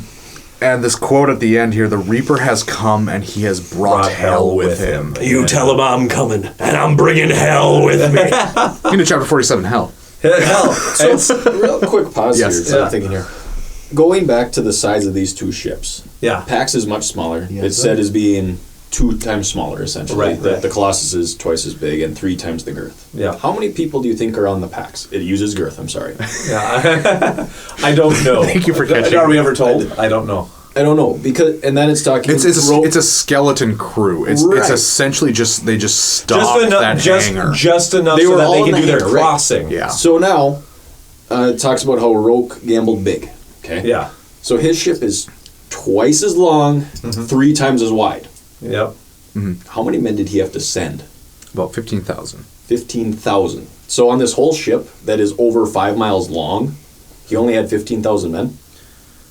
Yeah. No, Roke's not on a skeleton crew. No. Roke's ship sent 15,000 over. Oh, I thought you were. Yeah. No. Roke sent 15,000 over. Darrow's brought at least 3,000 obsidians. Yeah. How many? It does on a moonbreaker. It doesn't matter when. Good question. It doesn't matter when you're drilling through the breaker in space. But not every. But again, 5 miles long, and I'm considering the claw drill's probably maybe the size of this house. Yeah, right. Maybe. Yeah. That's I didn't even go that big. Yeah. Well, even smaller then. So it's not going to take. I was thinking about the size. I was thinking just over the size of a bat. Yeah, you're right. Even with the bulkheads that slam shut to save everybody. So how is it that? Well, now Roke has no one on it. Yeah. Thinking the size is through. Yeah. Why? I don't know. Well, they do struggle to get to Roke. Yeah, they do. Yes. And I want to say that that's one of the reasons why once Darrow gets on, once his claw drill breaks down and he has to run. He has to go it on foot. Why he basically hacks into Roke's ship and makes his second speech while he's running. Right. The recorded speech. Yeah, the recorded speech. That kind of works. Yes. Well, definitely works. Yeah. That's a good submit to the thing. Join me. Lock the doors. If you're a lower color, lock the doors. Don't die. Don't get hurt. But lock the doors so that anybody who's against us can't come against us. So I just took it as. All of a sudden, you're locked in different parts of the ship and can't actually go anywhere.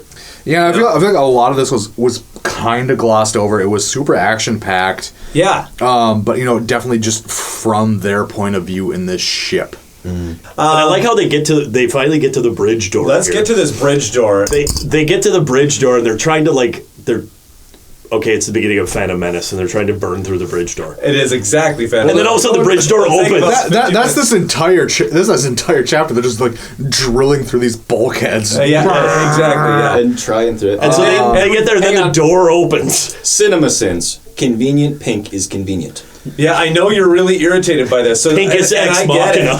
That was my other quote I was going to use. What's that? But yeah, they Pink is ex machina. Yeah, but I guess it is even more stressful than that. They set the drill up. Holiday, how long does this take? This will take like 15 minutes. Yeah, 14 minutes. 14 minutes. We're gonna have Roke's forces are pressing down on them. Yeah, we have a group of Obsidians and Greys that are going to be here in 2.5. Right, and all of a sudden, Darrow is getting nothing from Mustang on the comms. No. Yeah. This ends. It is super stressful. Oh my god. But yeah. Well, it ends with doors opening. And It's not exactly. I guess it's not like whoosh, the doors open into chapter 48. I'm like, oh my god.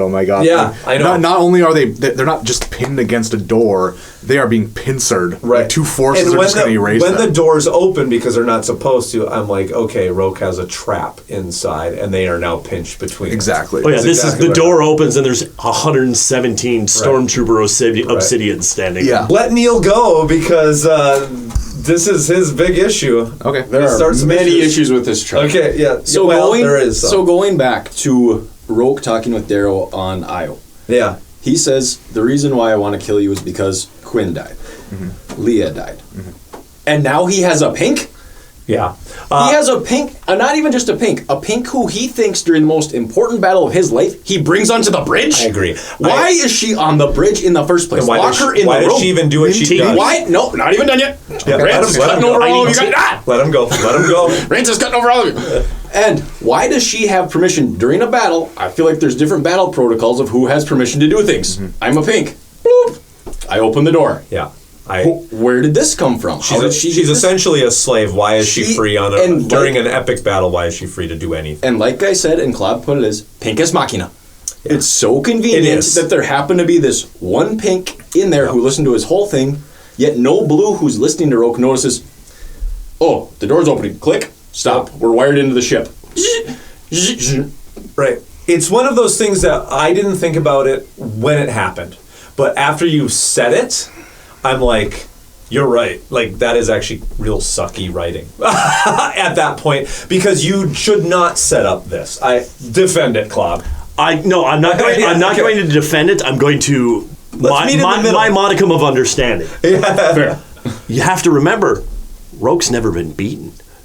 Roke is so confident that no matter that he's going to win, that he has control of the entire situation. I almost picture her being there as, first off, it's his slave. It's like his personal pink. Like she's bringing him the little, ceramic teacup while he's listening to Beethoven and directing the battle. Right. Yeah.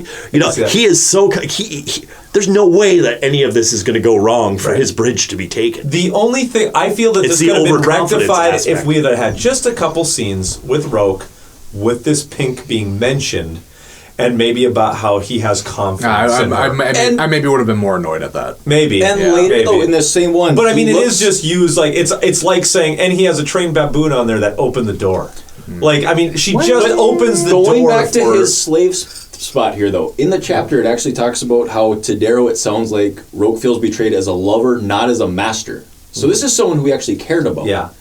So now it makes it even worse. Because we are supposed to see Roke as being pining after the lost ones. The lost ones and not moving on with a pink. No, he's not moving on with a pink, though. She's just a slave. That's not what is said. Boys stick with the betrayal of a lover instead of that of a master. Yeah, because he sees the pink as betraying him a third time. But maybe he's a romantic side. Yes. No, that's one of Victra's lines. Yes, Victra's lines. Yeah. That's true. But again, she's not an equal lover. No, maybe not. Maybe not equal. She's not an equal lover like the other ones were. This is the favorite slave of the master who honestly believes, because remember, Roke honestly believes in the society. Right. Therefore, he actually he believed, he trusted, he even loved the slave as the master loves the slave. As someone loves someone claims to love the dog that they put in dog fights. Right.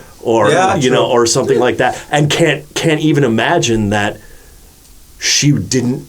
maybe she didn't return it, or that she didn't return it enough and didn't know her place enough to know that she should love him above all else. Right. And that's more than I got. I'm just going with that. This moment was so overshadowed by what happened before and what happened after that. But again, that's what I'm going to continue to say about this book. Is there's so much going on that I don't know what's going on. And as far as that goes, too, in my notes, I just say a pink has gone against orders and opened the door.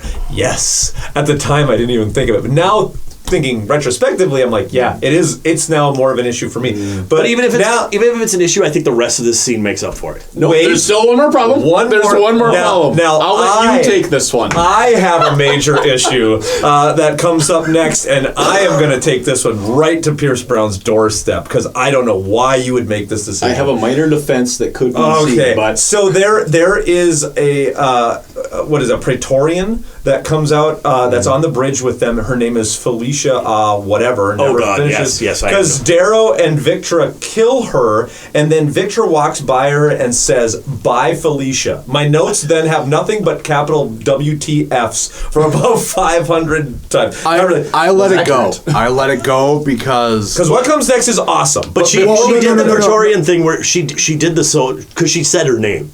Yeah. I am Felicia, blah, blah, blah, of house, blah, blah, blah, and I am better than you. And then she gets knocked down. Yeah, it was just that I didn't see it coming.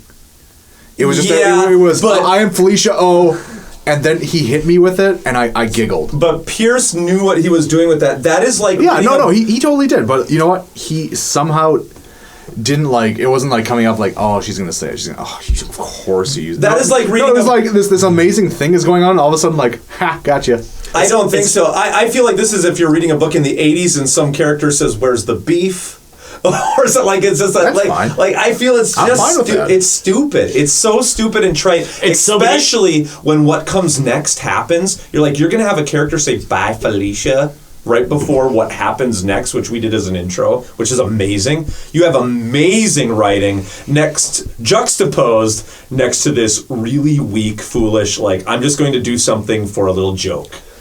I don't know. To me, he's been so strong as a writer, and this is almost building up on the fact that I thought he overstepped the bounds with the whole Ragnar cutting himself out of the monster's anus story that I thought was kind of stupid. There's been times in this book where I feel it's almost like Pierce has gotten a little complacent with where he's at, and is just jumping the gun just a little bit too much, where I'm kind of getting whiplashed out of this book now and again. It's fine. It's fine for me. There's so much cool stuff going on that it's these little moments of mind you, bad comic relief, but comic relief. Yeah, right. True. It's just in this totally stressful pre-emotional scene. Right. Just this little giggle right. I honestly I went with okay, you got me. I giggled and I'm okay. But he did it just 2 chapters before where they're talking to each other over the comlinks and stuff. I mean, this book is not without its humor. It's not a heavy book necessarily. You said, it took me out of the moment.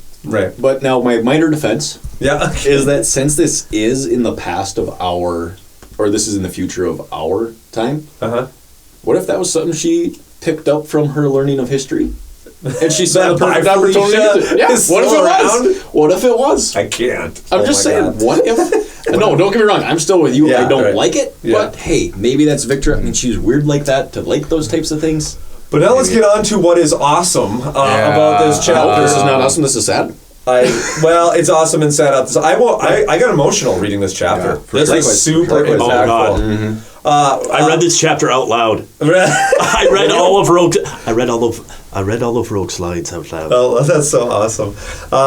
It takes him no time to take the bridge. And I just love how I have this vision of the door opens and Darrow jumps in and does the superhero knee thing as he jumps in the door. Superhero landing. Yeah, it's true. And just hi. Right, yeah. And there's lots of little Easter eggs now, real world references that I do like. Mustang's ship is drifting dark, and the name of her ship is the Deja Thoris, which is one of my favorites. The Princess of Mars books by Edgar Rice Burroughs. You know, really, that was just my favorite song that the Who's and the Grinch sang. Deja Thoris. That was the Deja Thoris. Welcome. That was the only thing I could think of when I'm reading this. Next Christmas, we'll put that out as an original. But yeah, it's Welcome, Princess. Welcome, Prince. The entirety of this chapter. Oh, it's so strong. Even the by Felicia, I'm liking. Shut up. But yeah, Sevro is hiding amongst. Or his ships are okay. This didn't surprise me. Sevro and 6,000 men because they talked about it at an earlier point. Yeah, everybody keeps going. Where? Hey, Sevro's not here. Hey, where's Sevro? You guys told us where he was already. Like, this isn't surprising. No, it's not a surprise. It surprises this Roke, part though. of the plan. Ironically, we know. Yeah, this surprises Roke though, and this surprises all of his ships as they take them down. Yeah. And then Roke proceeds to take his own life. Oh, man. Just perfect. Perfect. It is perfect. Oh. These lines where Darrow's yelling at him, Roke, how many more have to die? And this line from Roke here, if you care so much for life, tell yours to stop fighting. Right. Tell them to fall in line and understand that life isn't free. It isn't without sacrifice. If all take what they want, how long will it be till there's nothing left? Right. I was waiting for that moment for him to hit the self-destruct button. Yeah, exactly. Yeah, because lols, boom. He thinks of the society so much, and he knows he's lost right now. Yeah, why that is actually just go, a very good point. Mm-hmm. Do it, and all of a sudden, one blue who knew the plan. Yeah, blow the whole. That thing. is really like if he's willing to throw his razor around his neck and cut off his own head to. He would be willing to sacrifice everyone in society, and yes, just to take plot armor exists. Right. It doesn't matter that the order is flawed because what are we without order? But you know what I love about how this has been structured is this is the time for this. We want Roke, if he's going to die around the moons of Jupiter because he is our sympathetic character, and even what he says, he is the man who believes in society, but yet we still care for him as readers, and you kill him off and bring us to tears because you don't want him dying when we're in the middle of killing Aya, who we want dead, and the Jackal, who we want dead, and the Sovereign, who we want dead. He needs his own moment. So great to bring us to this moment now. And what I'm wondering during this scene, and this is something that Luke brought up while we were working on the intro, on our stinger for this episode, is, has anybody shut off the Beethoven? No. He's giving Beethoven is still going. The Beethoven is still going. He's giving this speech on the bridge, has wrapped his razor around his neck as everybody says, I am gold. And and cuts his own freaking head off. Right. But with and I just hear it's got to be a concerto. It's got to be one of those where a swell. It's just going, and then all of a sudden there's the big swell in the background as his head rolls off his body. Right. Movie producers, man, can Brown write a character? Yeah, I agree. These main characters, anyways. It's this. If Roke was going to go, this is how he was going to go. Right. And how good for making us feel sympathy making us for a traitor for the bad guy. Yeah. For one of the bad guys, for the guy who at the end of the other book stabbed him in the back. Yeah. Right. Literally. Yes, quite literally. Yeah. He deserved it. Neal. So let's move on into chapter 49. Finish out this part. Colossus. What an end. I love it. He betrays Romulus and they take out the docks again, I just love this. It's brilliant. Wait, should we hey, we have to send out over the radio waves that we've taken the ship. Hold on, let's shoot the docks first. Well, and I like the fact that Roke gives everybody on the bridge a choice. Roke? I'm sorry, not Roke. That Darrow gives everybody. Yeah, Roke dies. Darrow just turns around to everybody on the bridge and goes, "If you're with me, you're with me. If not, you're going to be taken prisoner as long as you do it now. Otherwise, I will make it hurt." Because Darrow can't do anything at this moment because he's still shocked. Roke is on the ground. Victra takes command for a little bit. This is a moment that I wrote down that I like. Victra says she's going to share the burden Again, taking it for Darrow all the time, and orders them to open fires on. She orders this is after that. Yeah, knowing that others will die, and I am just in love with Victra. She is straightforward. She has no games, and she has a slinky sexuality that I dig. Oh yeah, I'm totally into Victra. Yep. If you. And she likes short guys. Yes, with other people's eyeballs. None of us are short. I don't know. Sephi ends up renaming the ship the Tir Morga, which she says means Morningstar. I had to look that up. That's the name of the book. Yeah. Roll credits. I had to look that up because all this Norse mythology is going on. I don't know. Tyr, again, we referenced last time, is a Norse god who appears in the Eddas. He's either the father of Odin or the son, depending on what you read. He's associated with Mars, the god of war, but his name does not mean morning or star. No. And their language might have been different. No, I agree. Remember, they're in a made-up religion. I'm only saying that because a lot of the things in this book have been references to things. This just is its own thing. Yeah, they. Darrow's new ship, the Morningstar, fires upon the docks, killing thousands of low colors. Right. And really, I feel like there's this like a little bit of a struggle there, but I mean, like really, when it comes down to it, Phobos, where he sent the low colors to their death, versus the shipyard where he just killed the low colors. Right. Really, I mean, are either of them worse than one another? No. Did we throw in the Romulus part? Or did we just completely gloss over that? That he betrayed him. We did it. We're not there yet. We did it quick. We just skipped over the parts. Yeah, sorry. For what's that? When the whole thing, though, that happens... I'm not on the bridge yet. They're talking on the comms with Romulus, and Darrow says, I'm not on the bridge yet. What's Roke doing? Oh, he's heading towards the ship docks. No, don't let him do that. I'll do my best. I'll try to get back to you when I can. Yeah. Oh, thank you. That'd be nice. Yeah. We glossed over it. We glossed over it a little bit. And there's the actual betrayal of what happens there. Yeah. Sorry, I didn't make it.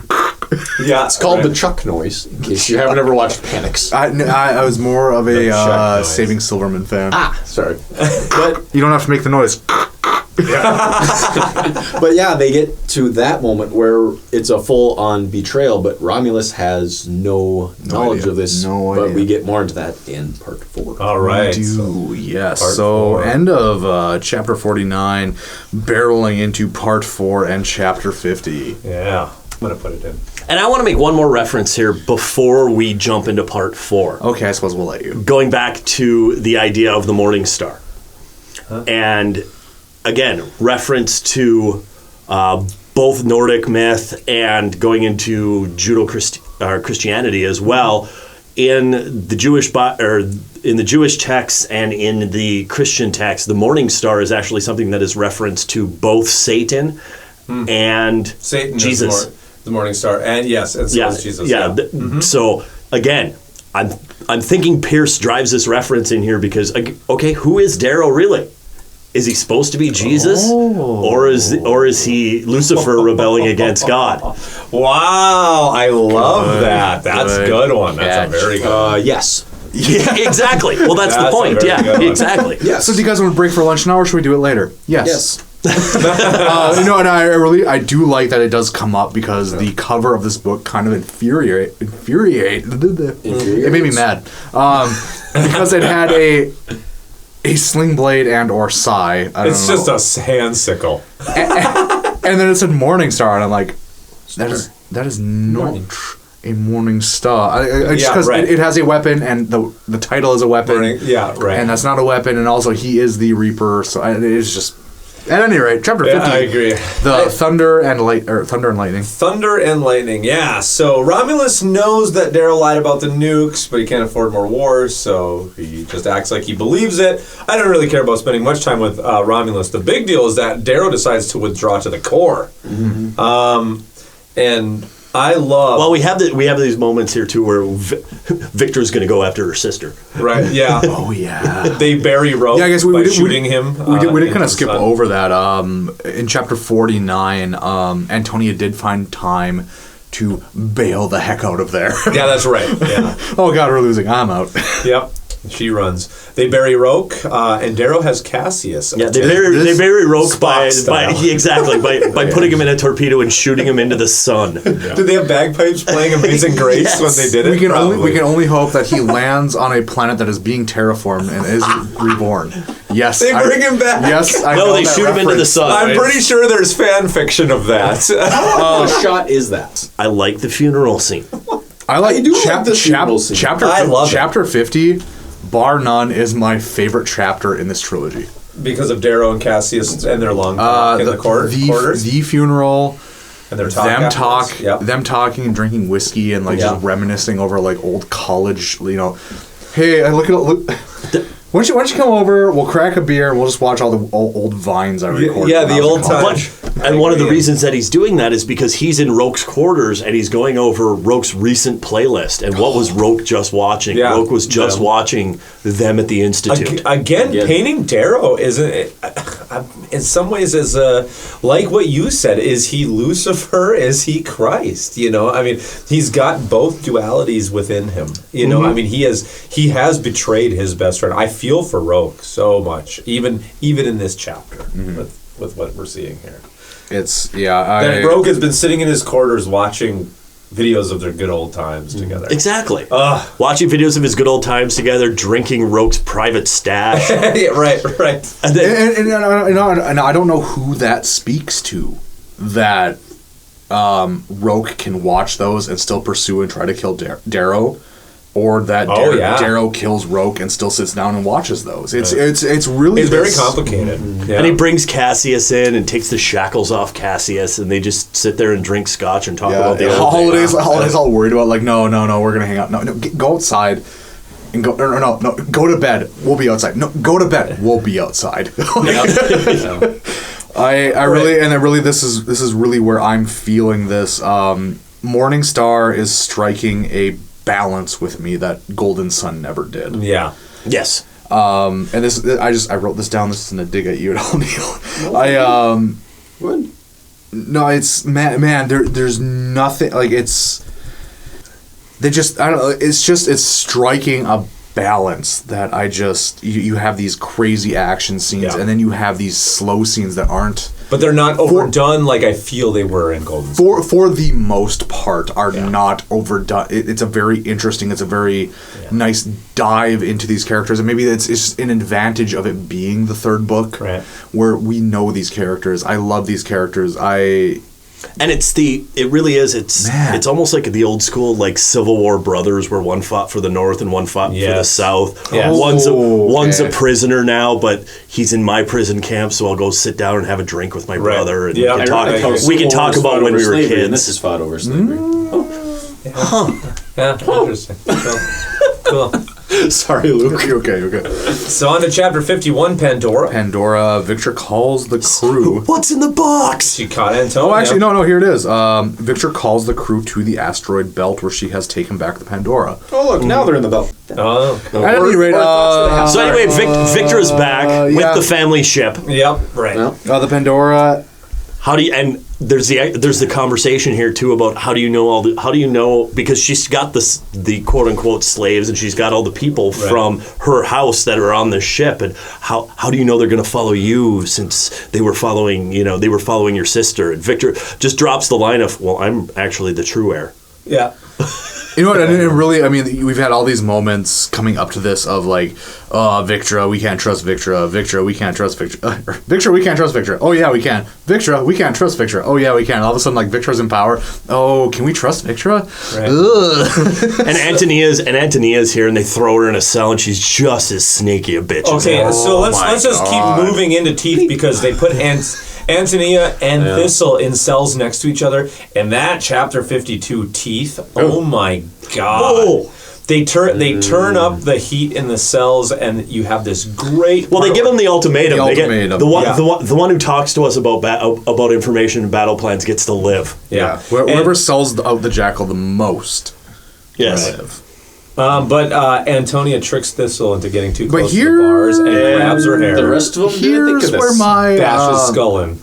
This chapter is kind of where my problem starts to happen. Oh, what's going on? What's going on here, Luke? So, Darrow and Cassius spent all night staying up, drinking whiskey, and watching these holovids from the Institute. Yeah, everybody sobers up real quick. Yeah, I have a note written down. Why isn't Darrow still drunk? True. I have accidentally had a beer at 9 o'clock and then kind of woken up and work's gonna be tough today. Right, yeah, right. I don't know. He's carved. Maybe he has a super liver. Yeah, super liver. Yeah, super carved liver. Maybe there's something you can plug into. Maybe there's some sort of weird IV. They've invented the pill that you can just take and it wipes it out. I don't know. The new second liver. Just plug in. Chapter 52, Teeth. Yeah. Thistle is about to just spill her guts, and Antonia knows it. Yeah. And she kills her in just the grossest way ever. It is awful. By grabbing her head and beating her against the bars. Yeah, just pulling her by their hair and bashing her head into the bars until it crushes in her skull. If you don't remember, Thistle was a howler. Yes. Yeah. So she's tough, but then they open this. Victra goes down there and goes ape on Antonia and breaks her face, which is fitting because Antonia goes for looks, and so you're gonna break her where you. And I took this. I took this beating when she throws Antonia down here and just beats her face, and this is a throwback to Darrow beating Julian. I thought she was going to die. I thought she was just going to be dead. Yeah. Because remember, that's how Darrow killed Julian in the first book. Yeah, in the passage. Yeah, you're right. You're right. That would have been kind of cool. Could have been. Yeah, I guess I was going more for Antonia being a very shallow person. Oh yeah, that's being what I was. Very proud of her looks. You wreck her face. Yeah. Oh yeah, and they they pull Victra off her, and Victra picks teeth out of her knuckles. Oh god, so gross. Hence teeth. Yes, it's just disgusting. Okay, chapter 53, silence. They go back to Thistle's ship in the end of 52, and they find that she had kept her wolf cloak. Yeah. And that was that's sad. She betrayed them. She did betray them, but she wasn't all bad, and she was gonna help them. And there's a lot of sadness in these chapters. But on to 53, silence. Octavia's scepter armada is the big one, bigger than the sword. There's one moment I just wanted to go back to. Oh, what's that? Right before silence. Just another quote, Mustang at the very end of that last chapter. Unless we change the paradigm.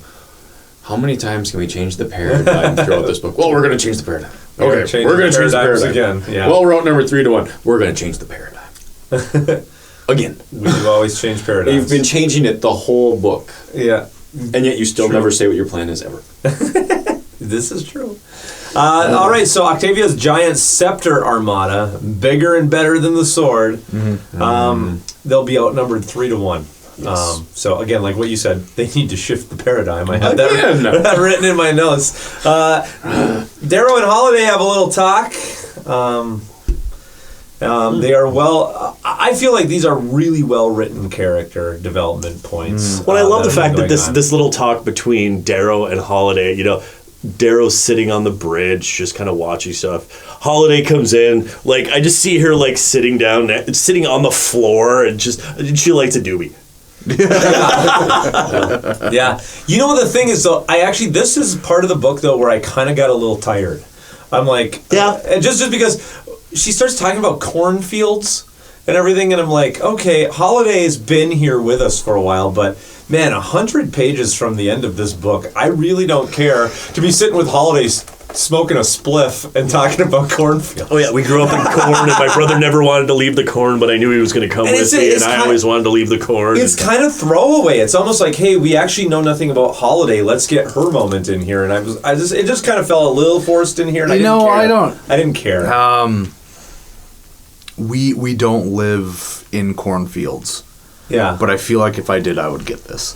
Right, yeah, maybe it's a throw. Maybe I should ask my brother-in-law. I feel like he's from down near Iowa. There you go. Well, this is the moment again, like you said, Bob. We don't really know Holiday other than just being the gray fighter killer that's with them. Yeah. We need a quick moment, and we need a quick moment to make her human and make her relatable. And I figured right away, I'm oh God. she's dead. Yeah. I'm like, humanize her so we'll feel when she dies. Exactly. But I do like this description of and it is a little bit. It did drag for a few moments, but I just took this as the. Yeah, it wasn't much, I just took this as the throwaway scene of, oh yeah, Sulu's got a husband and a kid. Right. You know. Yeah. Right. Well, going to that. Okay. With Sulu husband and kid thought, and they talk about whatchamacallit, Trig. Oh yeah. He has the fiance Ephraim. Yeah, he's a good guy. Yeah, he is. He's also one of the narrating chapters in Iron Gold. Oh, okay. Oh, so he's one that of the guy. four. Yes. Oh, okay. So Trig's husband or fiance comes in. He's the gray on that one picture. Oh, okay. And see, that's one of the things. Yes. That's one of the things that I really liked. I have no problem whatsoever with Trig being gay. Yeah, right. We've seen that things are, that relationships are fluid in this society and things are going on. Nobody cares. This right down to if it doesn't work out, they'll just genetically modify you to take the seed. Yes, Pierce. This could have been this is a compliment to Pierce because he could have heavy-handed this. Yeah, there's moments to do. Correct. Yes. Uh-huh. This is just character development talking about. Oh yeah, that's this, that's that. It could have been very heavy-handed, and it wasn't. And I appreciate the fact that it wasn't heavy-handed. I agree. I think it speaks more to like the maturity of the time. Mm-hmm. Like it's you can either have a piece like this where it is constantly hammering home what is going on between same-sex couples or transgendered couples, and it doesn't whatever. And really, to me, it doesn't matter. Right. And to read something where it where it's trying to hammer that home, I don't need you to, because to me it doesn't matter. Right. So for something like this, to where a future much like the future that we are going towards, where it doesn't matter. So it would be just a dropped line that nothing is made much of. Yeah. Right. Yeah. You make it normal by being normal in conversation. Trig was engaged to a dude, and nobody cares. Yeah. Right. Mm-hmm. That is like what the future is going to be. Right. And at any rate. But I do like to point out that in the future society that they still have corn. They still have corn. Same-sex couples are really okay. Yeah. Right. Heaven forbid we mix the races. That's true, actually. No, you genetically cannot. Yeah, it's genetics, I guess. Which is going to come up later. Yes. We already have. That's book 2. Are we getting to Jackal? The Jackal broadcasts a message, though, of him shooting Uncle Nerl. Of him straight up executing him. Yeah, executing him, right? Mm-hmm. Panic. Low colors see this video.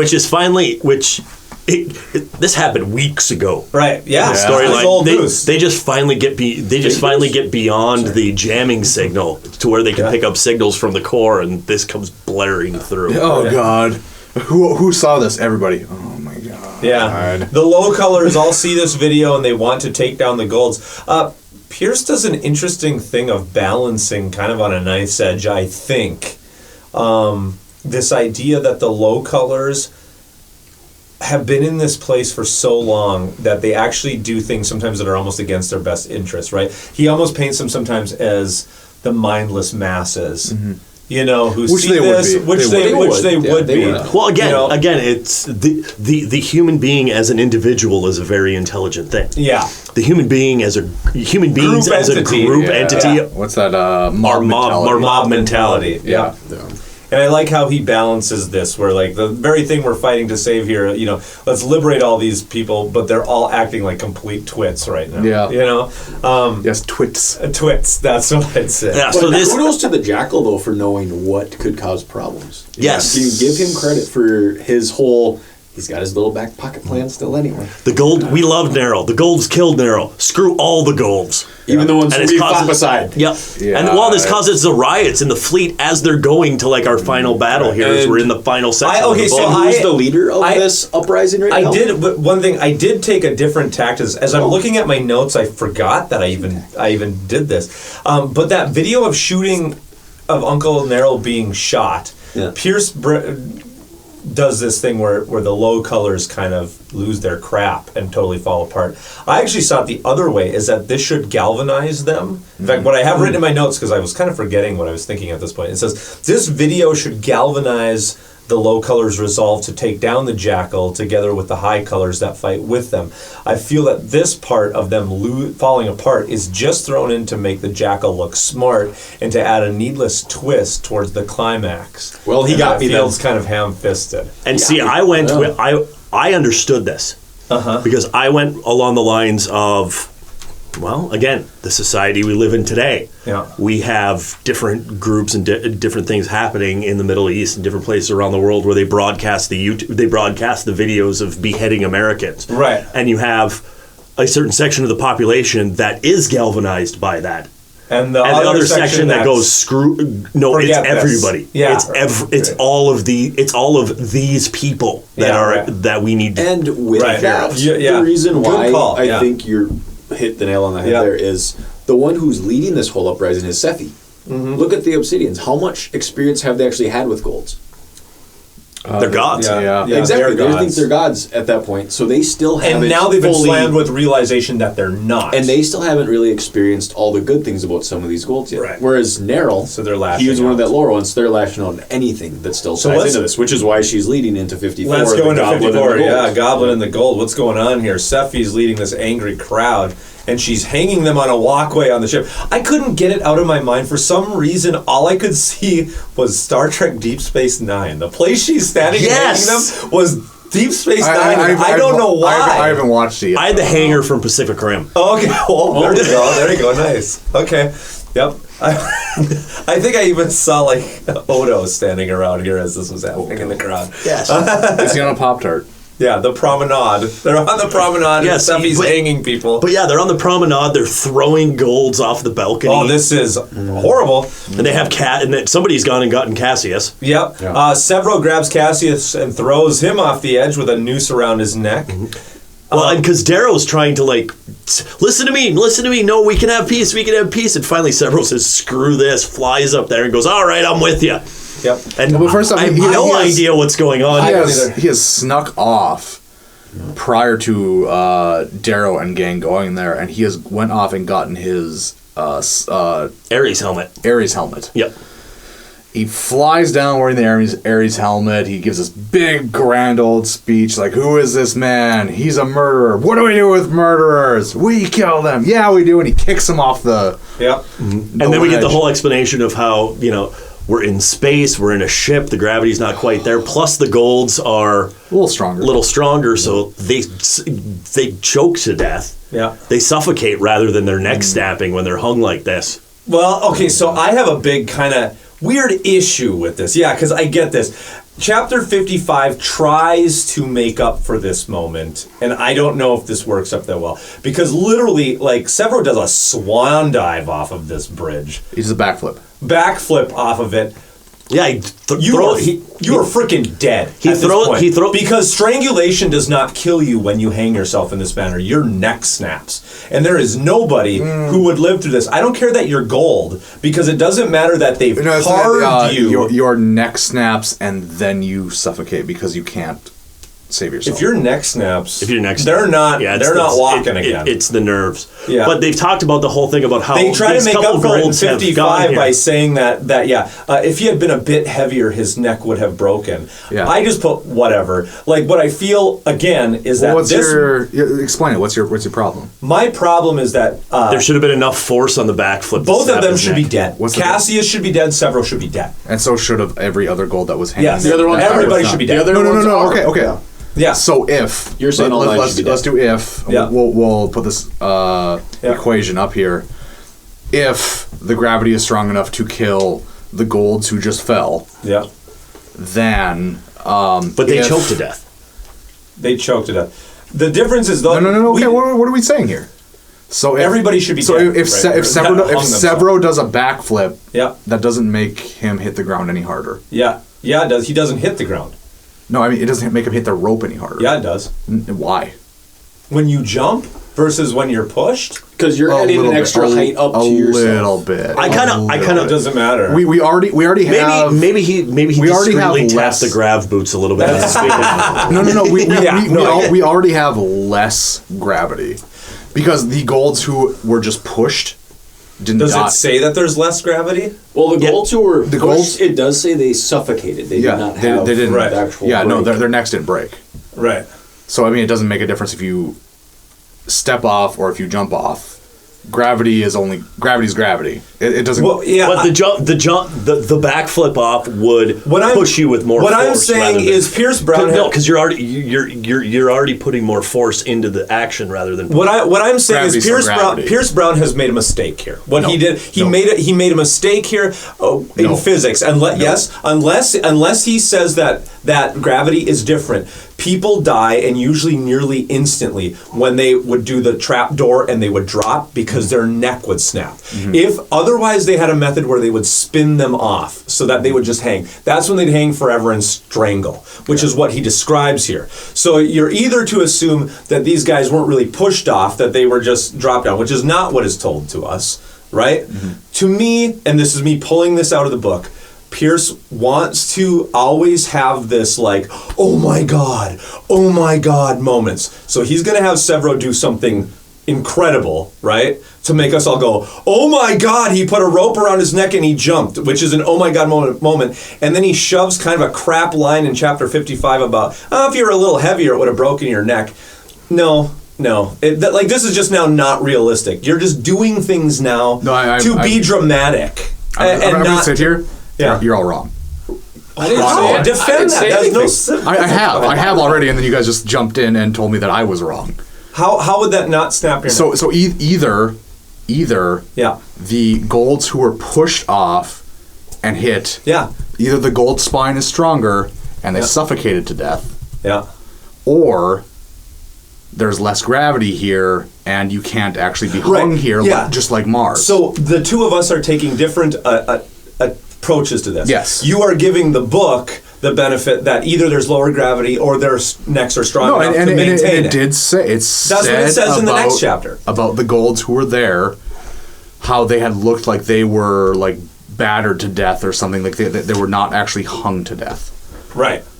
That's what I'm saying. The justification comes in the next chapter. Chapter 55 is where he says that they're... Is that serious? Like you have this big issue just with a chapter? Is that what this is coming from? Like, I don't get it. No, because you're saying 55 just tries to rectify entirely what he'd already done. Yeah, all I'm saying is there's a big showmanship thing, kind of edge of your seat thing that happens in 54 that he tries to ham-fistedly justify in 55. I'm just saying that he probably shouldn't have done it the way he did it, especially with Sevro jumping off of the thing for kind of a little Sevro moment, because for me, and this is again, we always talk about how this is personal. Yes. Okay? For me, this again pulled me out of me going, okay, this just doesn't seem realistic. Like, this should have broken a person's neck. And maybe it's because also in my day job, I kind of go through a lot of real world stories about people who are hung and stuff like that. Yeah. You know what I'm saying? You go through a lot of stories about people who are hung on spaceships. Well, no, that's what I'm saying.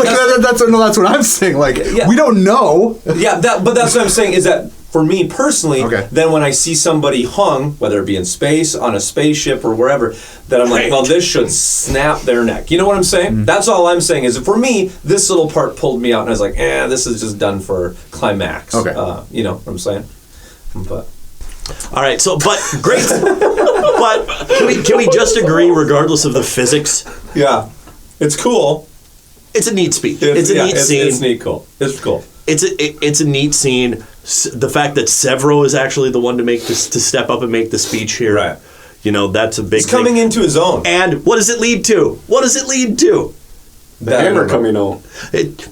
Sevro and Victoria get married. Yes. Sevro, quote unquote, or Victra, trying to sacrifice himself. All of a sudden, that makes Victra realize that she does really love him, and we get this whole we get this whole big chunk where it was the reason the juices. The reason Sevro was so upset after they went off and talked to each other before the last battle was she dumped him. Right. She called him an idiot. Yeah. An idiot. And dumped him. Yeah. She dumped it. We're not going to bang anymore. I even took this whole them getting engaged thing was more than that. It was he explained it because he already knew what the plan was and what he was going to have to do in this next part. Right. And I guess, going through up until the end of the book where it's like, well, you know what, I'm just going to let him kill me because it's for the better part of this plan. And she's like, well, we're getting married then. Right. Yes. I'm not going to live through my life and not having married Sevro Albarca. I want you and your weird eyes. And your weird eyes. I want you and Darrow's eyes. So we go to the wedding. And I love the wedding scene. Kind of always loved Darrow. So she's getting his eyes. Yes. She can look into his eyes. Yes. Nice. It's really weird. I like that. It's really disgusting. That's been completely forgotten in this book. Yes, it has. No, it is not. I remember. No, in this podcast. Yeah. Oh, in this side of the podcast. So I like the wedding scene. It was sweet. Yeah. It was a little, it was needed. Pierce Pierce agree. does this whole thing where we have these big huge points of plot. We go up our plot chart. We have these big huge mini climaxes as we're going up the rising action of the steps, and then he evens stuff out a little bit with a nice little scene. I agree. We had the little holiday Darrow talk. We had Darrow and Cassius drinking scotch together. Now we have the wedding, and just the line in here of, well, weddings are usually run by the whites, but we're going to do things untraditionally, so Mickey's going to do the wedding. I love that. I think it is pretty funny. So we're down to in time during the wedding party that Jackal phones in. Yay. Yes. But before that, in the wedding, I just want to point out here, too, Victra takes his name. Sevro's all ready to take her name. Right. Because she's technically the higher house. The elder house. The elder house. Right. Which makes sense. She goes, no, my house is, that's not who I'm loyal to anymore. I'm loyal to you. And she takes his name. Right. Yeah. Which is cool. I don't know. The Jackal phones in and Darrow goes and talks to him along with Mustang. They tell Jackal that all you need is love. Yep. All you need is love. Hey, we all get married over here. Why don't you just come back with us? Which, again, is another point where all of a sudden we go from the previous scene where Darrow and Mustang are all licked up and on the dance floor, and all of a sudden we're having a completely sober conversation. Right. 10 minutes later. Yeah. I think again, Golds. I think they have an extra. I think liver. Pierce Brown just doesn't drink a lot. So I think he does. You think so? Okay. I don't know. Maybe he doesn't. There's enough mention of liquor in these books. This sounds like the kind of sobering up that somebody who doesn't drink would assume. I bet you he's the kind of guy who would come around with everybody watching Sevro and all his friends drink and doesn't drink at all. Just has water. He'd be that guy. Or has the one glass of wine and is like, all right, well, I'm good for the evening. Right. So we have this phone call. We have this video phone call. The hollow call. Yeah, and then but it doesn't work out, and they eventually say, "Well, we're coming for you." Bum bum bum. And Darrow hugs Mustang. I have in my notes. I think they're finally a couple. But I don't know. Darrow hugs Mustang, and then we have a boot scene. Yeah. And I took her into my arms, and I took what I and we took what Does it we say? wanted Is there a from boot each scene? other. Is there a boot scene there? Because the chapter ends there with them just the hug, with them hugging, and then he leans down to kiss her, and I held her in my arms, and we did what people do. And it's like, what? Okay. So implied boot scene. Maybe at the end of 56. So 57, Luna. The fleet approaches Luna, and everybody thought they were going to Mars, so the fleet is unprepared. Well, the plan is not discussed. Not everybody thought they were going to Mars. Yeah. Yeah. Instead of space battles, Darrow's worried about somebody killing Cassius during the fighting. Okay, this begins my whole, where I don't know what's going on. This totally throws me for a loop. I have no idea what's going on. This completely was stupid to me. Oh, really? Until later. Yeah, until you find out. Right now I'm like, what are you? Yes, okay, I understand. He's your friend. I understand. I agree. You're going to go through this. We have these whole big speeches going on. Yep. About, we're going to sneak him out because somebody's going to kill him, and we have to give him a chance to go away. And we have these lines here, and Antonio's all messed up in the other cell. Yeah. No. What are you guys doing over there? This book is riding a really. Hey, you guys. This book is riding a really tight line where all of a sudden, I remember reading this going, what is going on? Why is Darrow being an idiot? And, allowing Cassius to do what he does, and he pulls out the pistol and shoots, Sevro in the chest. I'm like, oh my gosh, why is everything going so wrong? Why okay, and I was looking at is this the setup for the Cassius standalone?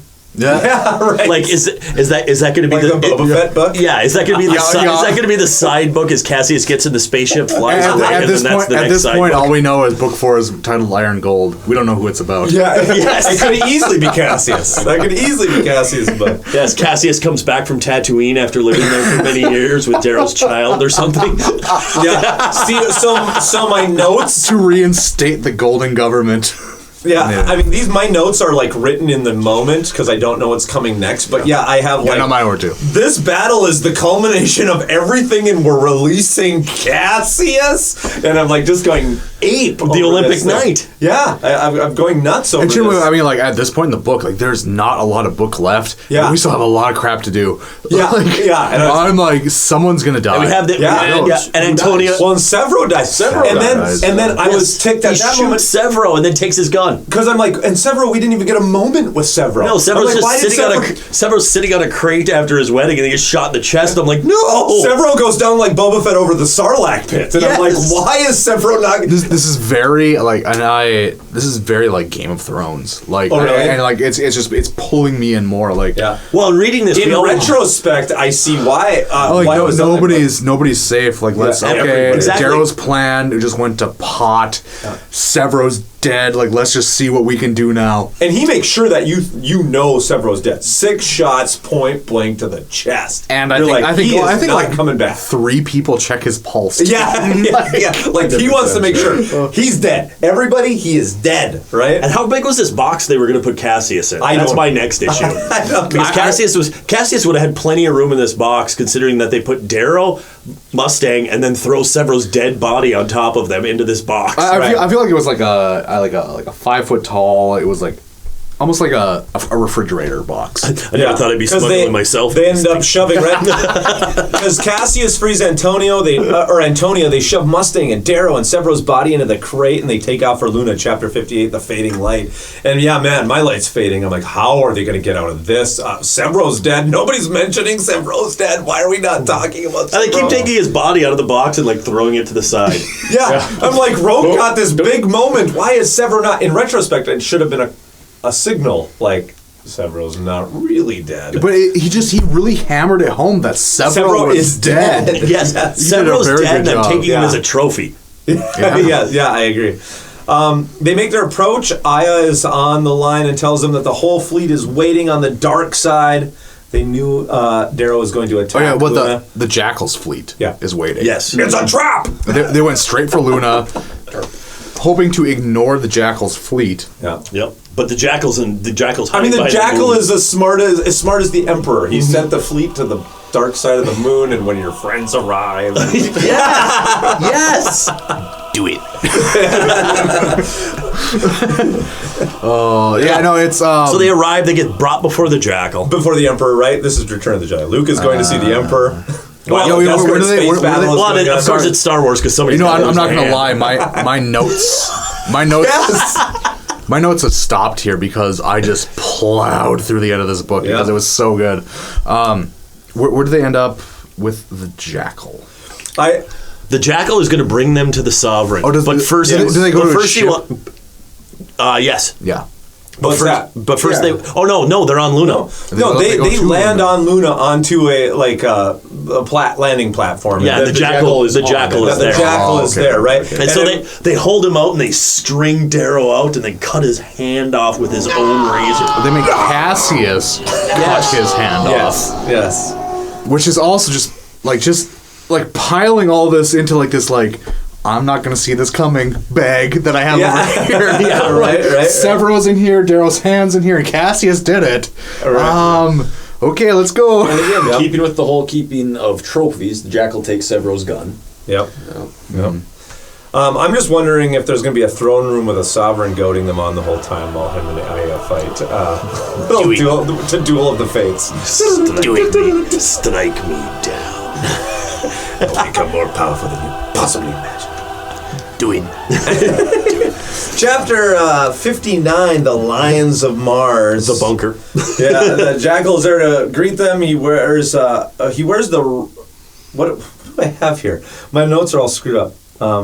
Where's the ribs of Fitchner? Oh, ribs! Yeah. The jackal. Where's the ribs of Fitchner? Yeah, because all of the jackal's army has human rib bones. Human rib bones stitched into the outside of their armor, and he's wearing he's wearing the original Ares. He's wearing Sevro's father's ribs. Yeah, that's right. That's why I was off on my timing. Last episode is when I opened with saying that you wore a ribcage corset.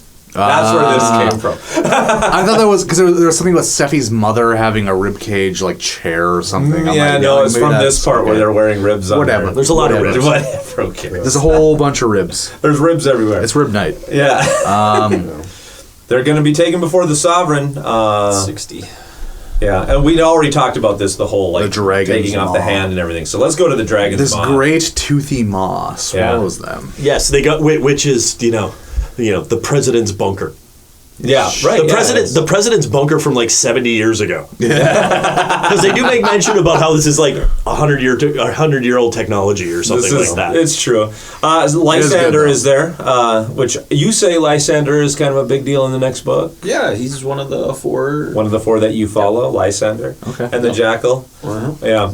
I have large control room with holographic Well, again, stuff. if you don't remember who Lysander is, it's the Sovereign's grandson. It's also Lauren's grandson. Right. They do a lot of smug talking about how they're going to win, so that's why you know they're not. Yeah, And it's near the end of the book, so you definitely know they're We're not. going to win. Yeah. We're gonna win. There's all the stormtroopers around. Yeah. There's all the stormtroopers. There's a couple of the red armored Imperial guards standing there. Yeah. I like how Antonia just bites it. I mean, Aya kills Antonia.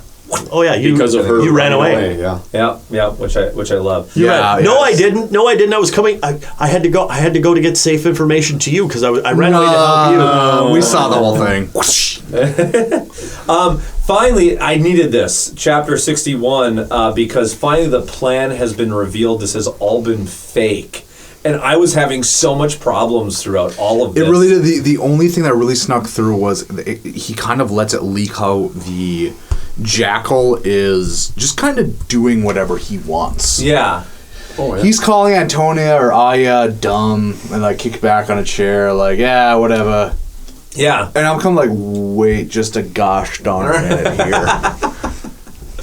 Right? You should be sucking up right now. You should be being nice. Yeah. But you're the jackal. I don't know. Let's see where this You're goes. Steve Bannon. Just Steve Bannon. I had fight. So it's all an elaborate trick, right?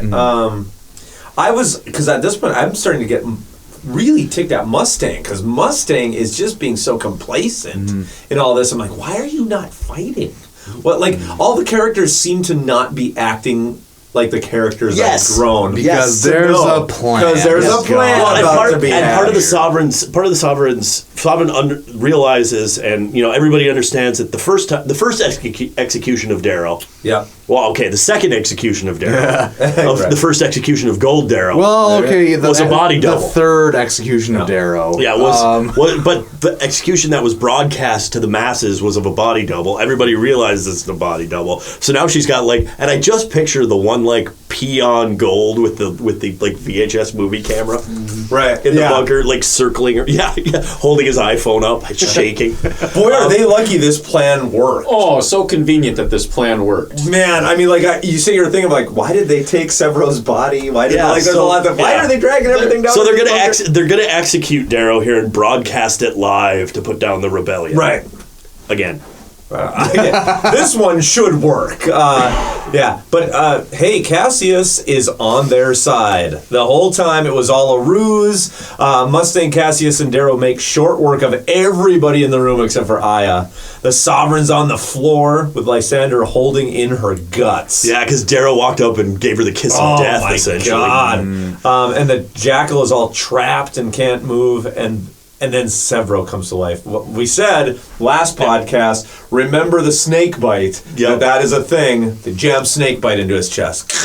Boom! And what is it? Was it Doom? It's Doom. It's Doom. It's the adrenaline shot into your heart. And Doom. And then you go into God mode in Doom. Yeah. Or it's Mario, where all of a sudden, and again, that's what I heard. Was the Mario Invincible music when they stabbed Sevro. Right. I'm sorry. Going back to this whole plan. Right. So your plan, which could easily be ripped apart. Yeah, I know. Your plan is you're going to fake your best friend's death. Yeah. You're going to go onto a ship. Yep. You're going to have all these enemies all around you. Yeah. And they're going to take a weapon and not think, oh, this might not be loaded. It's a trophy. We're going to cut your hand off. Okay, that you did not foresee. Yeah. Well, yeah, because they go through with the execution where the jackal walks up to fire into Darrow's head with Sevro's gun that's empty. No, it has blanks. Blanks. So anyway, blanks.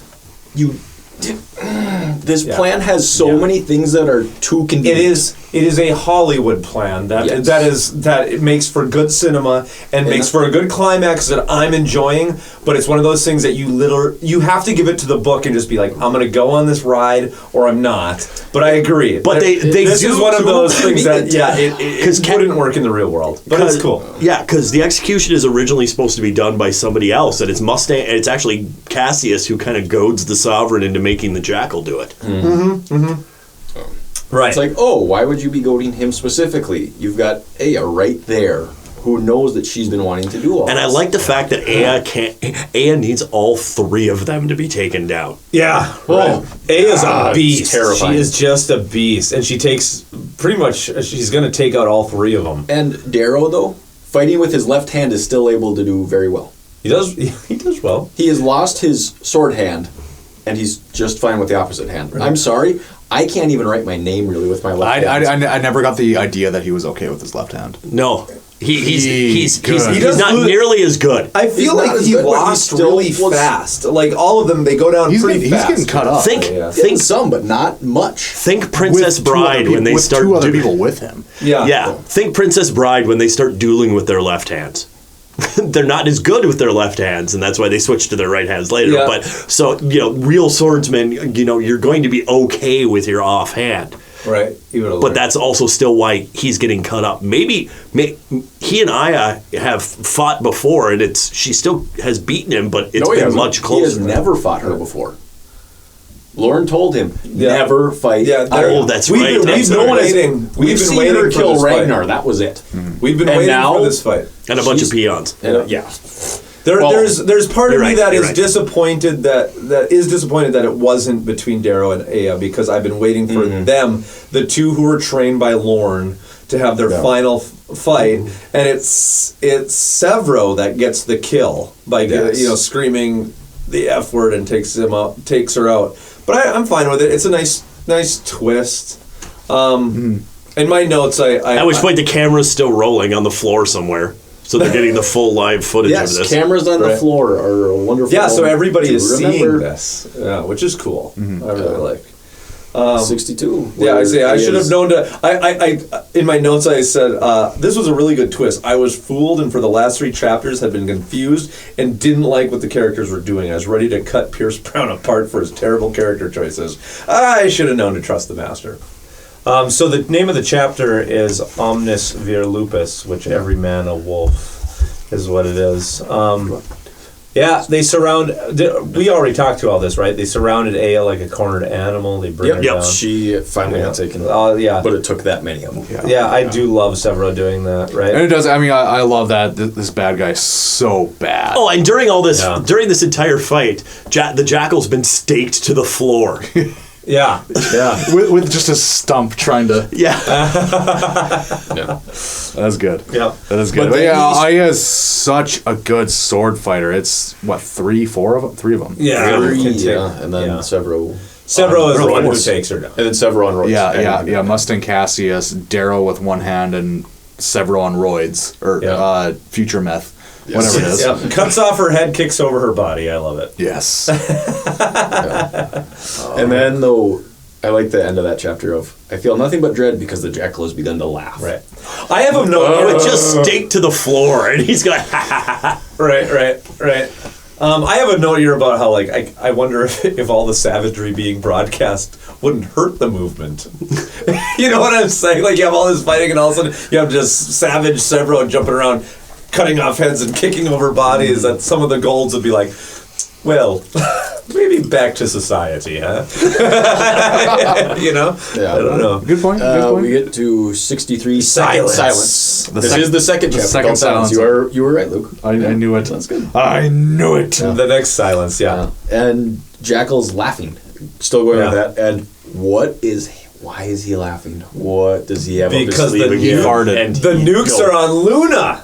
Yes, he's been putting nukes everywhere. Yeah. And who is it? What is it? Lilith? And we go Lilith. Yeah. Lilith we go back. space. We go back to the classic. You know, if I don't make this phone call at a certain time, everybody's gonna die. I love this because at this point, I'm like, I don't know how they're going to get out of this because the Jackal, the Lilith is who in orbit and has control of this, right? And I'm like, oh boy. I mean, I'm looking at the thin amount of pages left. I'm like, how are we getting through this?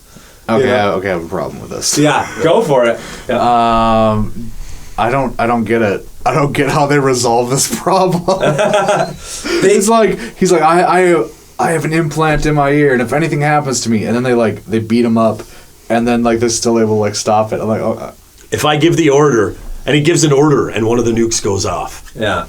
And then he goes to give another order, and Sevro jumps on him and rips his tongue out with his bare hands. Yeah. You're not giving any orders now. Or Daryl. Yeah, Daryl. So basically, what I got happens is Daryl's... Which again, is this still? Are we still broadcasting? I think so.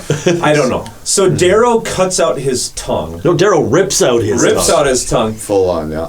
And just resigns himself to millions will die at this point.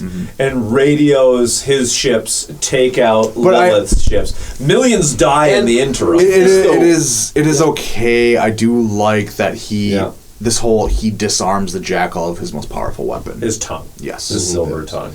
Yeah. And so we get here and we need to get the we need to blow Lilith out of the sky essentially before she can kill anymore, and she keeps setting off nukes, and we finally get through to the Ash Lord. Yeah, right. Who's on one of the Sovereign's ships. Yeah. Hey buddy, you wanna stop? Well, the reason he's the Ash Lord is he is the one who took out Rhea. Yeah. Yes. He is the one who dropped the bombs that killed everybody on Rhea. And so we have this that's why he's called the Ash Lord. Right.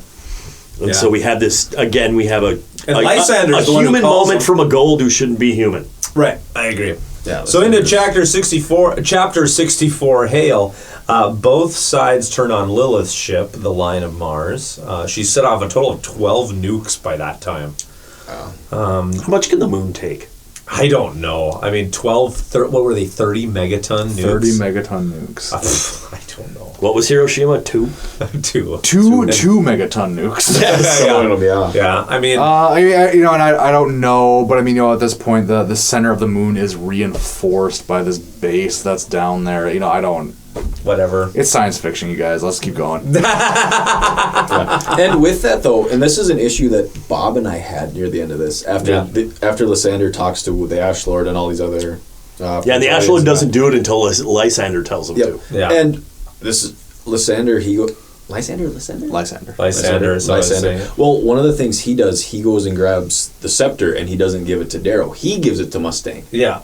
I didn't catch that the first time through. No, because that was an issue he kept talking about. Well, how come Mustang's in charge? Well, he gave it to her. He gave it to her. So that's where part of the power... Out of the mouths of babes. Yeah. With the blood of his grandmother. And this is what you were talking about, Klab, is where she walks out, with a scepter in one hand. Great painting, by the way, online of this moment. Oh, God, yeah. A scepter in one hand, Octavia's head in the other. Yeah, but we don't know it's Octavia's head. No. We don't. It's just she walks out with the scepter in one hand and her hands full. Is how it's referred. Yeah, well, it's her hands full with all she needs to rule society. Yes, and so and they just walk over to the Senate building where all the senators have been locked in, and she takes the podium, and with it, it's power. And I love how people see her with what she has in her hand. I'm like, why are these guys opening the doors? They're just parting like the Red Sea. Like, go ahead. Yep. That's all you. So. And then we get into the Senate. She gets into the Senate. She stands at the podium and she whips the head out in front of her and is like, "This is how power changed last time, bitches." Yeah, right. The Senate is like mid-election into just electing somebody else because they're like, I don't know what's going on, but this sucks. So who wants to be in charge? And she comes in, it's me. Yeah, it's me. I'm in charge. Which brings up the point When was it discussed that she would take power? This entire series, Darrow and her have had a less than... I mean, we've talked about how close they are, and then they're fighting, and then she doesn't trust him, and Victra doesn't trust her, and they're constantly kind of at odds and never coming together. And all of a sudden, in Darrow, the character we've been following this entire time, in his moment of triumph, it's Mustang who takes the head, the scepter, and takes the power. Darrow would have always chosen her. And Darrow always explains, and he's constantly explaining, and people are constantly... That was the Jackals... That was one of the Jackals things, too, about... So how the hell are you going to lead? Right. How are you going to run you're a warrior. Warriors don't run good governments. Right. And so she comes in, she throws, and looks at all the senators and essentially pulls bend the knee. And everybody just kind of looks at each other for a minute, and then Darrow walks out front and bends the knee, and Cassius, find their little group, starts out. And then the rest of the senators, except for like 12, do it. Darrow's the sword, she is the scepter. Right. Yes. You know, I really feel like at this moment, though, there's 50-some in there, and most of them are Peerless Scarred, who've gone through the Institute and that. Yeah. There's only 3 of them. Yeah, they must really be into They're honor. old politicians. They're really into honor. They might be, but even old politicians, or old in general in this age, I don't know how their fighting skills are. That's true, but and that was, how society changed hands last time. I almost feel like we've reached kind of probably the breaking point after all these nukes have gone off. It's said that her ship was taken out by both sides. It's almost like they're resolving themselves to stop this war. Like, this is it. Like, okay, even if we hate you, Mustang, we're going to let you take the... We'll let you take the throne at this point. We're done fighting. And unlike many stories like this, whether it's Maze Runner, Hunger Games, any dystopian stories where that government is thrown out, is thrown down, you can't change Rome in a day. No, you can't. No, and you have to have some sort of government while you're working on changing the nuances of the government. Yeah. Pierce Brown makes me tear up again. Damn you, Pierce Brown. They hang the Jackal and nobody pulls his feet. Yes. And Darrow leads Mustang forward and she whispers something to the Jackal and then pulls his feet, showing him, because she wants to give a signal to him that even in the end he was loved. Yeah. Like, you're still my brother. I loved that part. Way to go, Pierce Brown. I hate you at the same time. That didn't get me, but the epilogue is coming up here. I have problems with the epilogue. I have huge was problems with the 64 epilogue. Kale, I didn't. And now we get to 65 the Veil. Let's get to the Veil. Yeah. In the aftermath, much of the fleet is turned towards Mustang, right? The Ash Lord retreats to Mercury. If you remember, which I want to see Mercury, because Mercury's a really hot planet close to the sun. It must just be hell over there. You know what you should do? What's that? Read Iron Gold. Okay. Read Iron Gold. You could. What's that game? That multiplayer game that came out by Bungie. Destiny. You can play Destiny because there is a re-terraformed version of Mercury. So look, there's options. Really? No. Mercury. No, Mercury was it is said to have been a very Earth-like planet that lost its ozone layer and fried. Oh wow. Yes. So it's might have just Maybe been given an ozone layer again. I don't know. At any rate, he ozoned it. It's just like Argentina everywhere all the time. It's like the Bahamas. Yeah, it's like the Bahamas. Brazil. Yeah. So here in the Veil, though, the thing that I like, and it actually sets up for Iron Gold, because now I can actually talk about some of these things. Yeah, do it. Yeah. 2 characters go off together, and it's like how Klab was saying. Well, the old man comes from Tatooine with the young child. Well, he does come with a young child. He comes with the grandson of Lysander and Cassius. Lysander and Cassius go off. I do and do adventures. And I like that idea. I like that idea because they do go over the whole discussion of you kill the entire house. You never leave anybody from the house left to come get revenge later, which is a very medieval idea. Right. And definitely. true. And so that's why Cassius takes Lysander and says, we're not going to kill him. I will protect him. Right. Yep. And they have this nice little bond that plays off into Iron Gold, which is set 10 years later. Right. So there's some really great moments there between. Well, and you saw that they've already had this bond in the years coming up, where Cassius was the Olympic knight and working so close with the sovereign. And he's been kind of like rough. He's been kind of like rough Uncle Cassius to this kid growing up. A little bit, yeah, because they also go into some flashbacks when you get told about that, and the exact moments where they actually talk about some of those things where. There's a really nice background scene there. Nice. Okay. Well, Mustang and Darrow end up going to Earth, and they sit on someplace in the Pacific Northwest, discuss trust and how Mustang needed to be sure of Darrow before she opened up. Are we in Seattle or Vancouver? I'm pretty sure it's Seattle. I saw Seattle. I saw Seattle. And that she had to be sure of Darrow before she opened up and followed him, and a shuttle lands. Big reveal. It carries Darrow's mother and his son, who she named Pax. Yes. I really, honestly, this just got me because it was like, Darrow's life is such a crap storm of everything. And like at the end of it here, he gets something good. Right. Something that he initially thought he'd been totally missing out on. Right. He earned this. This was like almost like his reward, and sacrificing his entire existence to save a bunch of people who don't even know him. Yeah, probably won't care about him. Right. That's awesome. My initial reading of this, Luke, I'm right there with you, and Bob, you can speak to this as well. Yeah. You bring as a parent, you bring this. I'm not even a parent. I know, but I'm just an older brother, and I'm like, oh my god, I just closed the book and went, oh. Yeah, and I'm just saying, my initial reading of this was, oh yes, and we've come full circle now from where Io died pregnant. Right. Yeah. And now we've come full circle to where he really has his family. He really has all this. And I closed the book and I went to bed, and I woke up the next morning and I was taking a shower and I went, wait a minute. I want to see if what you think is what I thought then after this. All right, old guys, let's see. There was a whole big thing about how Sevro's mom had to be specially carved in order to take the gold seed as a red. Yeah. Was that part of his carving? Yeah, was all of a sudden he's been given? Yeah, okay. I was like, he was flawlessly carved. Does he still not have? I'm like, was it? It's should not there red still? anymore, Should yeah. Right. that seed is red. It's gold. What? If the seed is red, you need to see somebody. Oh my god. But no, that was my issue. Is I'm like, okay, but then. I never thought of that. And then that is not what I got. And then I overthought, and then I completely overthought this and started going to, okay, so is this Padme hiding her pregnancy? Right. And also, yes, he would have been carved to have gold seed. Right. But he legitimately does not have his own eyeballs. Is that legitimately still is it then really his child? Because how much of his DNA? He's gonna be like, it comes up in iron gold. How much of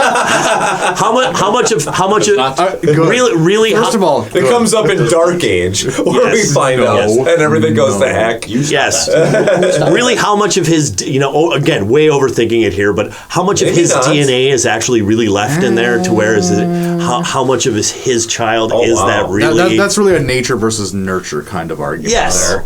Not that there's anything wrong with it still being his kid. Probably, definitely none, because they do talk about how the colors have different genetics, and that is really why they can't reproduce together. Right. Or, if you look at the time frame too,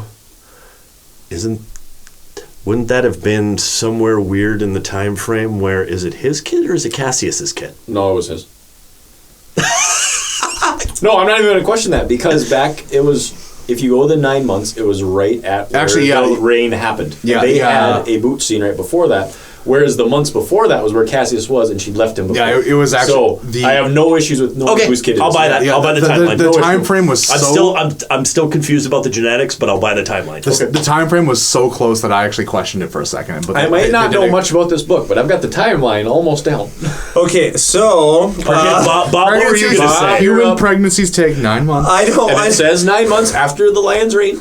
I'm going to go on Did they say that golds did 5?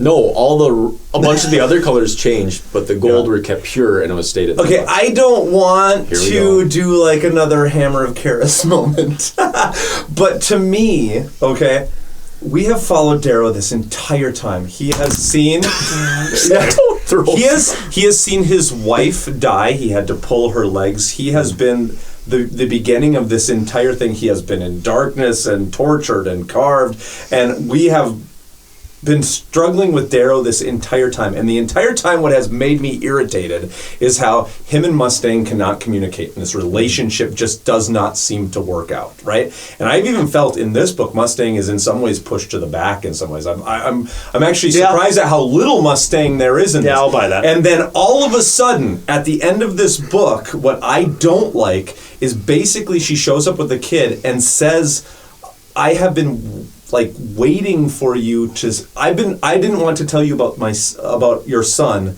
because I've been waiting to see if you're going to be a father figure for him because of what you're doing right now, and all of that kind of stuff, which on the surface makes sense, right? He's literally a warlord, so okay. She's doing the exact same thing. She gets all up on her mighty throne about Darrow. I wasn't going to tell you this. I wasn't going to trust you. I wasn't going to do this. And blah, blah, blah. While you fought your little war, which, by the way, I've been fighting with you this entire time. By the way, hand me the scepter. Hand me the head. I'm taking the throne. Now you're fit enough to be my baby daddy. You're wrong. And see, I agree.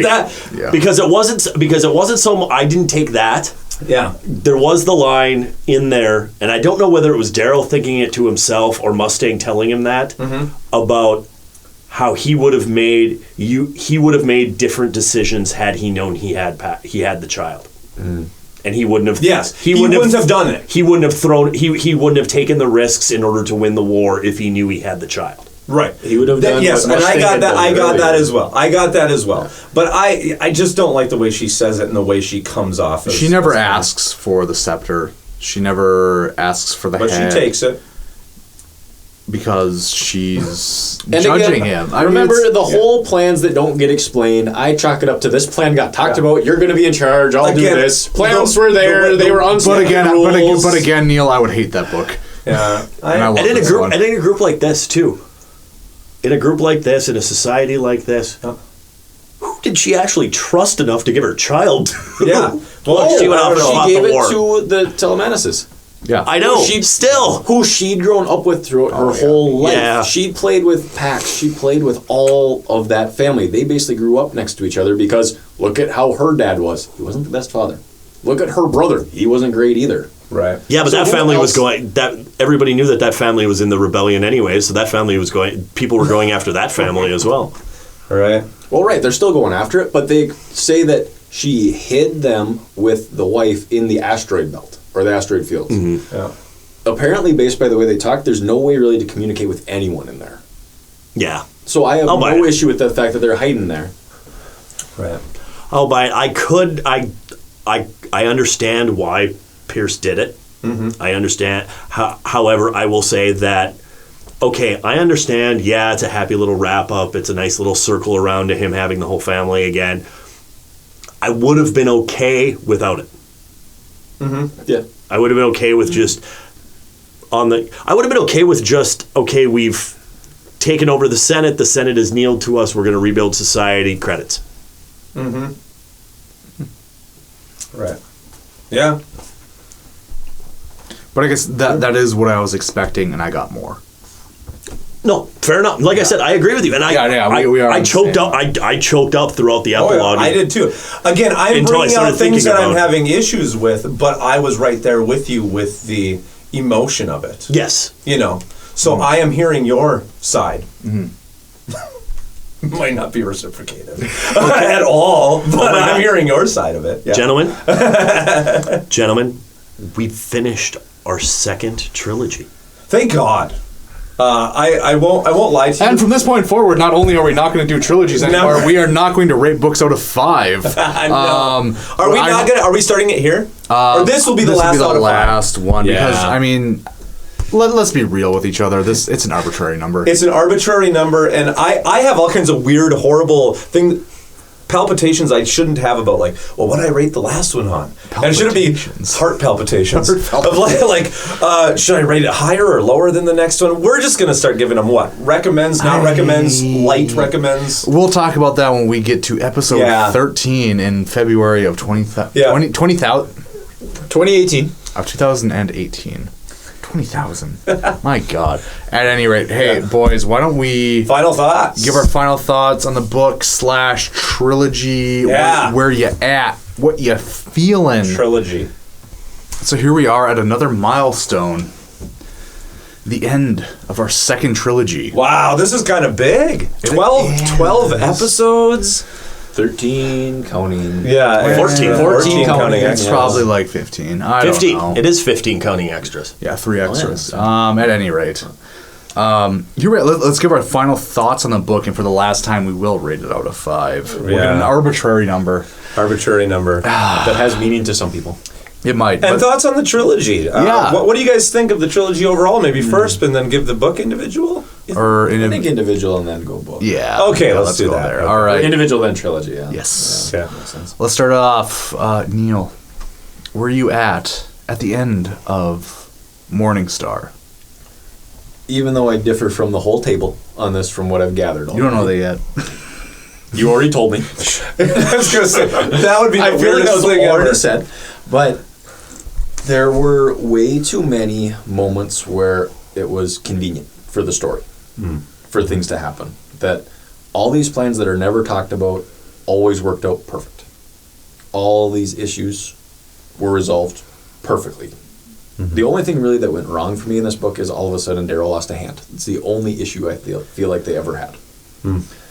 That being said, though, there are wonderful moments I like. There is the whole scene with all the Obsidians back at their home planet and all that fun stuff. With Roke, his scene that the guys did a wonderful job at the intro. Terrifying, sad end to a character who I absolutely love. And maybe that's why I try to defend it so much. And maybe I was really burned out when I read it, and I still have a negative feeling because I tried to push through these way back when Luke first gave them to me. And maybe by the end it was, well, I just can't do it. This feels like the worst. And to me, it still feels like the weakest of the 3. Is there some wonderful moments? Yes. Did it do enough, though, to pass the other 2 up for me? No.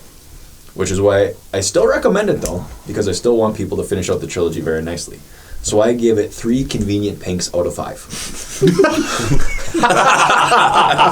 I can't let that moment go. That's awesome. As a trilogy, I definitely recommend this for as many people as possible, provided that this is your thing.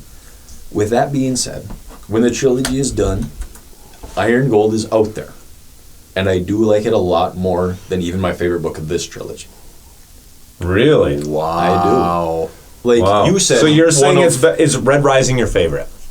I'm still saying Golden Sun is Golden Sun is your favorite. And you think it's better than Golden Sun? I liked Iron Gold much better, yes. Wow. Maybe that's the thing. As we go around, let's rank our favorite of the trio. Yeah, let's do that. And I ranked both Red Rising and Golden Sun both 4s.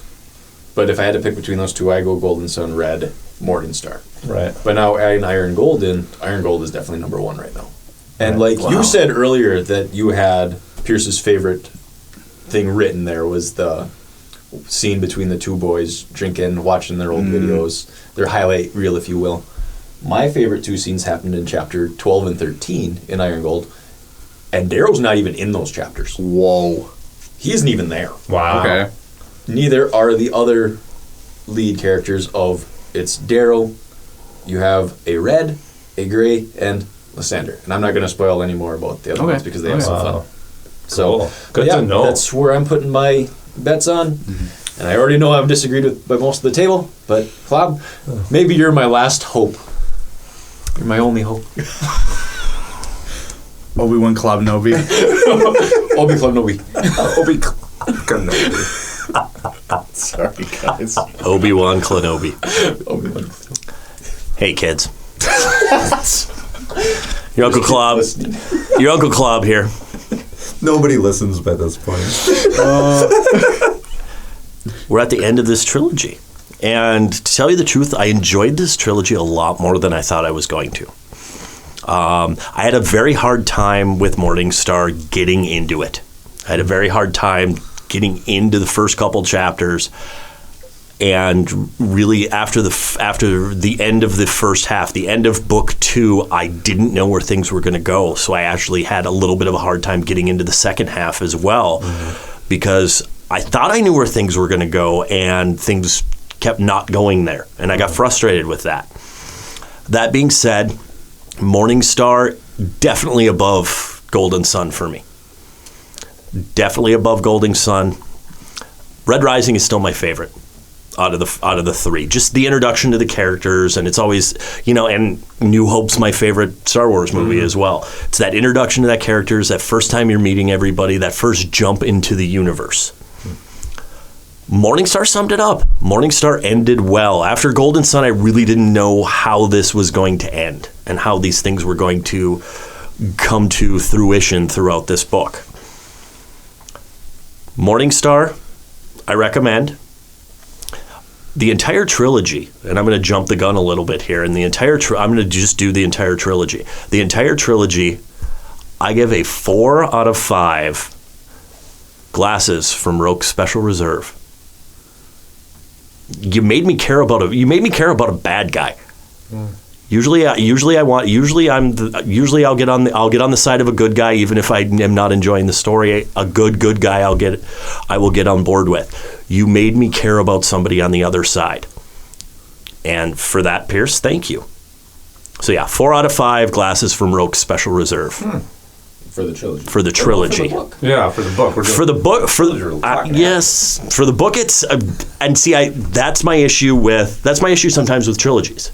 Is I want to look at the overall story versus just the book. Book, you're probably sitting at about a 3.5 razors with carvings on them. But a dragon's a spread mounting level. Let it go, bud. I wasn't even here and let it go. Luke, take it away. And take it away I shall. Morningstar, a 3rd book, the end of a story. Now, mind you, my perception of this is a bit muddled by the fact that there is a 4th book, by the fact that there's a 5th and a 6th book. I felt that. I'm not going to lie. I felt that this entire time. Had I read this book and there was not a 4th book, my opinion would greatly differ. Really? If I had read this, maybe 2 years ago, I guess I don't even remember what year this came out. If I read this 2 years ago, 16, yeah. 16. Where there are no plans for a 4th book, I'd have been so mad. Kind of. I guess I don't know. I really have a love-hate relationship with a book that will end open-endedly like this, where it's you can leave it up to your imagination, but at the same time, your favorite characters aren't dead, right? Which I feel yes, they are. Okay, sorry. Yes, they all are. Which I mean, that really is my struggle here. I like how this wrapped up. How it wrapped up imperfectly, in the best sort of way, to where, God, Darrow couldn't have done all of this in 3 books. I had such a good time. And it's kind of, what you were saying, Klab, with the introduction of the characters being so good. But you know what? There's something about me already knowing these characters and me getting to hang out with these characters at the peak of their, at their epic level of their class in D&D. I had such a good time. This is my favorite book out of the trilogy. Wow. This currently is my favorite book. I don't read a lot of books, mind you. I've kind of assembled the asterisk throughout this podcast. And since I've only, maybe read 12 books, 12 whole books like this. I've read a lot of stuff. I read a lot of technical manuals. Hi, I work in the IT field. Yep. I have to. The only thing I can give this is like a 4.99999, just repeating on forever. I can't. That rounds up to a 5. It can't. Yes, it does. I will prove it to you using math. Okay. 4.98. Thank you. 9998. That's okay with me. I can't. I know. I can't give it a perfect score. I can't give anything a perfect score. You can't give a perfect score to anything. I cannot recommend the first book without recommending the entire trilogy. Right. Good point. Yeah. This is not one where, like if the only, I feel like I said I wouldn't do this on this podcast, but if you look at Dragonlance, if you look at that trilogy, it is. We can do it. And especially with what I'm saying, I haven't read a lot of books, especially a lot of trilogies. Right. You can't read Red Rising without finishing this entire trilogy. Yeah. You could read Dragons of Autumn, Twilight, and leave it there. Yeah. Because you're not going to get much else from the other two. I'm so sorry. I love Kryn. I love... Yeah, and we're returning in the summer. I don't love Tannis. I love Raceland. Nobody loves Tannis. And anyway, we love Lorana around here. Yes. Well, Klab. Okay, Klab doesn't. I'm kind of going off the rails here. I'm sorry. Man, Pierce Brown. And even what I said when we were talking about Red Rising. Red Rising made me love to read again. Right. It was that was my rebirth into literature. Morningstar is kind of like the whipped cream cherry topping on all of that. Yeah. I can't recommend this trilogy enough. I'm super excited. I have Iron Gold. I tweeted it. I tweeted pictures of the shipping receipt. I tweeted pictures of when it showed up. And then I had to put it on the bookshelf and not look at it because I wasn't done with Morningstar yet. And as soon as I finished Morningstar, I ran downstairs and I opened up Iron Gold and I looked at the first couple pages of it because I knew that I was okay to do that. I love this universe. Pierce Brown, I love your work. Bob, where you at, my brother? All right. Well, I'll keep mine short. Yeah, I agree. This last book. I mean, we've been through this podcast, and I've sent out my quibbles and things that I didn't love, and I mean that really the only thing that I can knock on this book, besides those kind of little tiny quibbles that I had, was I'm not the biggest fan of Mustang's justifications by the end of this book. But other than that, I mean, I'm kind of with kind of maybe the Klab Luke side of the table here, where I do think this is one of the stronger of the two. There's parts where I think he jumps the shark more in this book, but those are balanced by such highs with Roke's death and the galactic space battles and the settings, and even the things that I brought out as being things that I was complaining about, really in the reading didn't jump out at me. Again, I mean, when we're doing this podcast, I'm sitting there with a open computer next to me and every chapter typing down my feelings, which makes me then think and evaluate everything I'm reading. But in the moment, I'm not thinking about half of the things that are a detraction to me. It's just... it's a superb book, and so I'll give this one, I guess if we're still doing ratings, I'll give this one a 4. Continue with the 4.5 bloody rib cage corsets. I don't know what else to call them out of 5. But as far as the whole trilogy goes, I'm with Klab. But as trilogies go, I'm with Klab. That I'm for Red Rising is my favorite. But I can see where you're coming from, Luke. That once you get to know the characters, how strong the battles and everything and the character moments are. But I do love the middle chapter as well, and I don't think it's necessarily an extremely weak part either of this. This entire saga, I thought, has been incredibly strong. There's usually in a trilogy a stinker. There's usually quite the stinker in a trilogy, and there just isn't here. And there's, I skipped over it a little bit, and I don't remember what I said on the podcast and like outside of recordings here. Right. Golden Sun. The only thing there for like, I never had a chance to really like jump on board of the story before it would take a twist. Like the second I said that in those other podcasts, like the moment I know what's going to happen, it changes. Right. And I don't like that. I do like being surprised.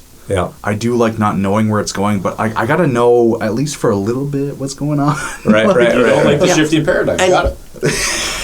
Right. And paradigms are fine. The entire story, no. Right. Well, and exactly. And it's not that I don't like Golden Sun. It's not that I believe I gave Golden Sun a 3.5 as we were going through it. Which you give it all of them. Yeah. Well, no, I gave the trilogy. Right back to Dragons of Autumn Twilight. No.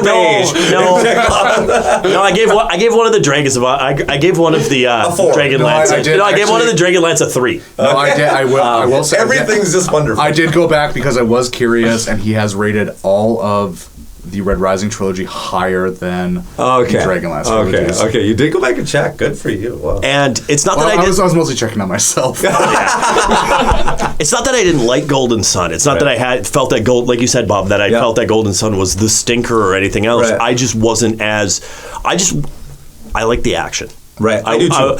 Golden Sun had a lot of politics and a lot of political gaming in it. A lot of talking in it. And so I wasn't as into it for that reason as the others. I was still into it, but I wasn't as into it as the others. It's the necessary heart. I mean, I'll throw out this, and I'll probably inflame all kinds of fans, but Star Wars, which I'm a big fan of, Empire Strikes Back, go back, watch Empire Strikes Back.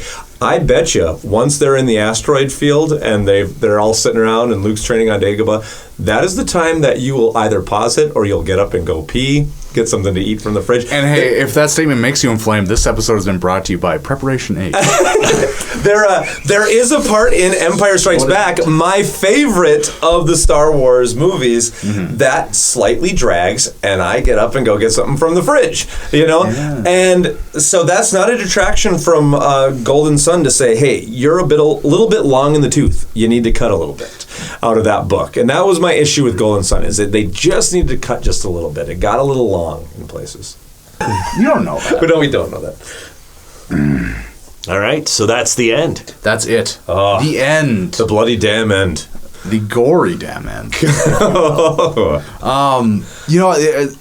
We're kind of saying goodbye to the trilogy format. We kind of felt a little entrapped by it. Yeah, so we've already set ourselves up on our calendar that we are going to do in the summer the Dragonlance, the next trilogy, Legends, and then Star Wars, Timothy Zahn's trilogy. But we're going to try after that to, as much as we can, steer away from trilogies. And then even then, between now and then, no trilogies. No trilogies. We're not, and we talk so much, and we really get into this so much that, a trilogy is 6 episodes. 6 episodes, it's like 3 months of our lives where we are just nonstop eating and breathing.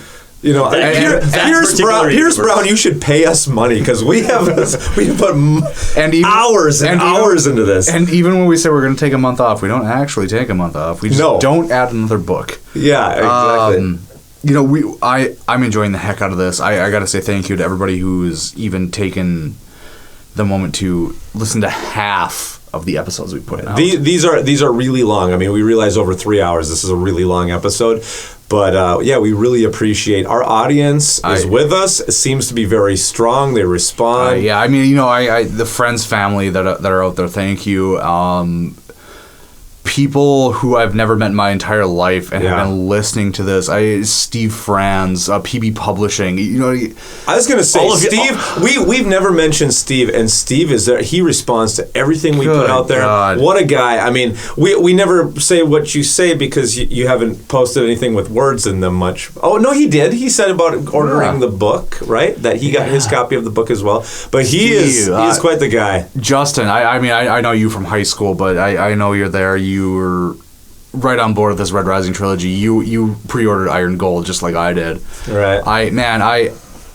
we are nothing without you guys. Yeah. And all of you who we don't know by name, but we know you by download. We know the multiples of you that are in Malaysia, the multiples of you that are in Australia, our Canadian friends, Morocco. Hey, Morocco just came online with a bunch of downloads. I don't know who's listening to us there, but hello, Morocco. Yes, our European friends, our South American friends. Yeah. Thank you for coming on this journey with us and going through all this, and keep it up. Share it with your friends. Yeah. Come talk to us on the Facebook. What the heck even is this life? Like, if I was going to dear 16-year-old Luke, this is what's going to happen to you. People all around the world are going to listen to you talk about science fiction books. I would have flicked myself off and kicked myself in the nuts. First of all, because I was disrespectful. Second of all, because that is nonsense. This is nonsense. I don't thank you guys so much. We're going to be coming back in a couple of weeks here doing Do Androids Dream of Electric Sheep by Philip K. Dick with a new 4th chair, as it turns out. Yeah, so we got a new guy coming on with us for this one. We're bringing in Ted. To head this one, the Ted. So he really wanted to be in on this one. There's a lot of really deep concepts on this one, which is his forte. So if you don't know what Do Androids Dream of Electric Sheep is, that is the story behind the movie Blade Runner. So if you're a fan of Blade Runner, do not miss the next episode. I'm super stoked because Blade Runner is one of those things when I was a kid. Okay, I'll probably tell this story on the next podcast, but Blade Runner is one of those movies I was, you'd watch all the science fiction movies and you'd grab Blade Runner because it looked cool. And 8-year-old me would fall asleep to Blade Runner. I could not get through Blade Runner for the life of me. I'm like, it looks so cool, but so dang boring, right? But you constantly hear about how this is such a classic, and now, in my college years and stuff going back, just love Blade Runner and that whole kind of, noir, kind of future noir look to it. And the amount of writing that Philip K. Dick has done that it still impacts our society, and they're still rebooting films out of, and the stories take the stories take their structure in even new science fiction stories based on what Philip K. Dick was able to do and the stuff that came out of this dude's head. Right. Oh, man. I mean, I'm telling you, if you have never read Do Androids Dream of Electric Sheep, I'm going to tell you, treat yourself, go do it. It's older science fiction, but I think it is well worth it. It is not like anything we have read yet for Dungeons and Dweebs. We have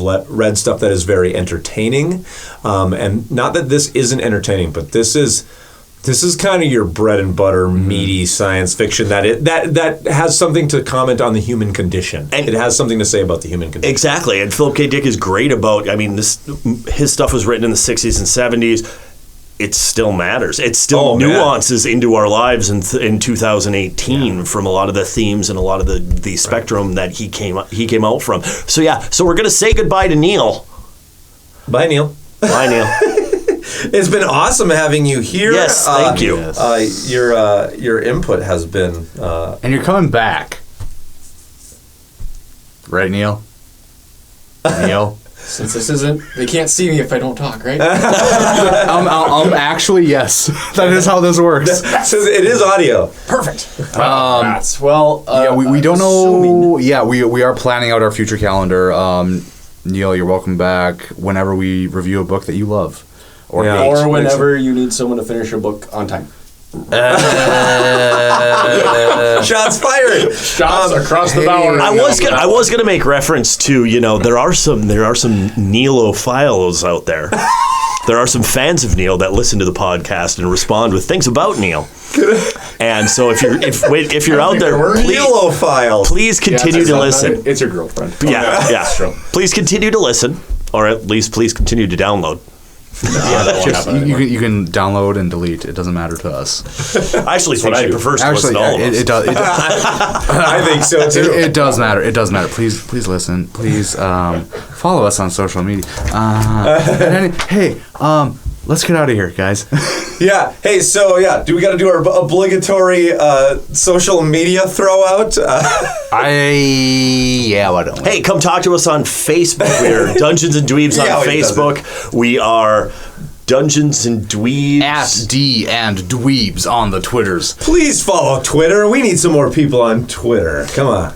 The more people we can get on Twitter, the more responses you give, the more responses we give. So by all means, please come talk to us. Join the conversation. I mean, mind you, hi, I'm Luke. I'm in charge of the Twitters. I'm really bad at social media. I'm 27 years old. I don't social media a lot. I'll tell you, we're going to try to spark more of that kind of conversation kind of stuff. We got a great response the last time we did this Age of a Protagonist kind of thing. I think maybe we'll continue this with young adult stuff. And as we go through Philip K. Dick, anything that comes up from there, I mean, go to our Facebook page as we start going through these. We're going to start posting things and hopefully get responses. Hey, we've been bad about it. We'll get on there and also type things up so that, you can get our feelings offline. I think it's a great place on Facebook for us to interact with you guys a little bit more. And we do still exist. Come and see us at dungeonsanddweebs.com as well. I won't lie. We bought that domain. Website, that domain name, and it has not been touched since summer. Sorry, guys. Facebook and all those are just so much easier to work with. They are, and hey, I'm not gonna lie. We even if you're not hearing from us, we are always planning something. Right. If you are more into video streams, maybe Dungeons and Dweebs will be in your future. Ooh. But we'll see where that goes. Might be a studio shift happening. There might be, but we'll see. We'll see what happens. Why don't you guys stick around on the Facebooks, stick around on the Twitters. Also, we are on YouTube as well if you want to watch me, Bob, and Paul eating hot peppers. Oh, jeez, that hurt. And we plan on utilizing that a little bit more too. Yes. Again, I don't think it's a shock to anybody at this point because we've referenced it so many times. We work in the educational field, so hey, summer is the time you'll probably see a glut of new things. Yeah, because most of you guys have the summer off. Yeah, that's true. Luke does not. No, I don't. Well, hey guys, I tell you what, it's the Young Bucks' last show. I'll buy the last round. Here. All right. Let's go. Let's pay you the money I owe you to pay me back. Yes, let's go. Let's get that last round going. Hey, Amathea, you want to get us another round, please, dear? No. Where's Theodora? I asked for Theodora. I'll take Antonio with her screwed up face. Thank you for listening to this episode of Dungeons and Dweebs. There's even more adventuring to be had at our website, dungeonsanddweebs.com. We would love to hear from you. You can email us at dungeonsanddweebspodcast@gmail.com. You can also find Dungeons and Dweebs on Facebook, Twitter, and YouTube. Find all those links at dungeonsanddweebs.com. If you enjoyed the podcast, please help spread the word by leaving us a 5-star review on iTunes. The music for Dungeons and Dweebs is Fatal Fight by Royalty Free Kings and can be found at their website, royaltyfreekings.com. Dungeons and Dweebs is a Tim Gilbert media production, copyright 2017, all rights reserved, and no part of the show can be reproduced, repurposed, or redistributed without the written permission of Tim Gilbert Media.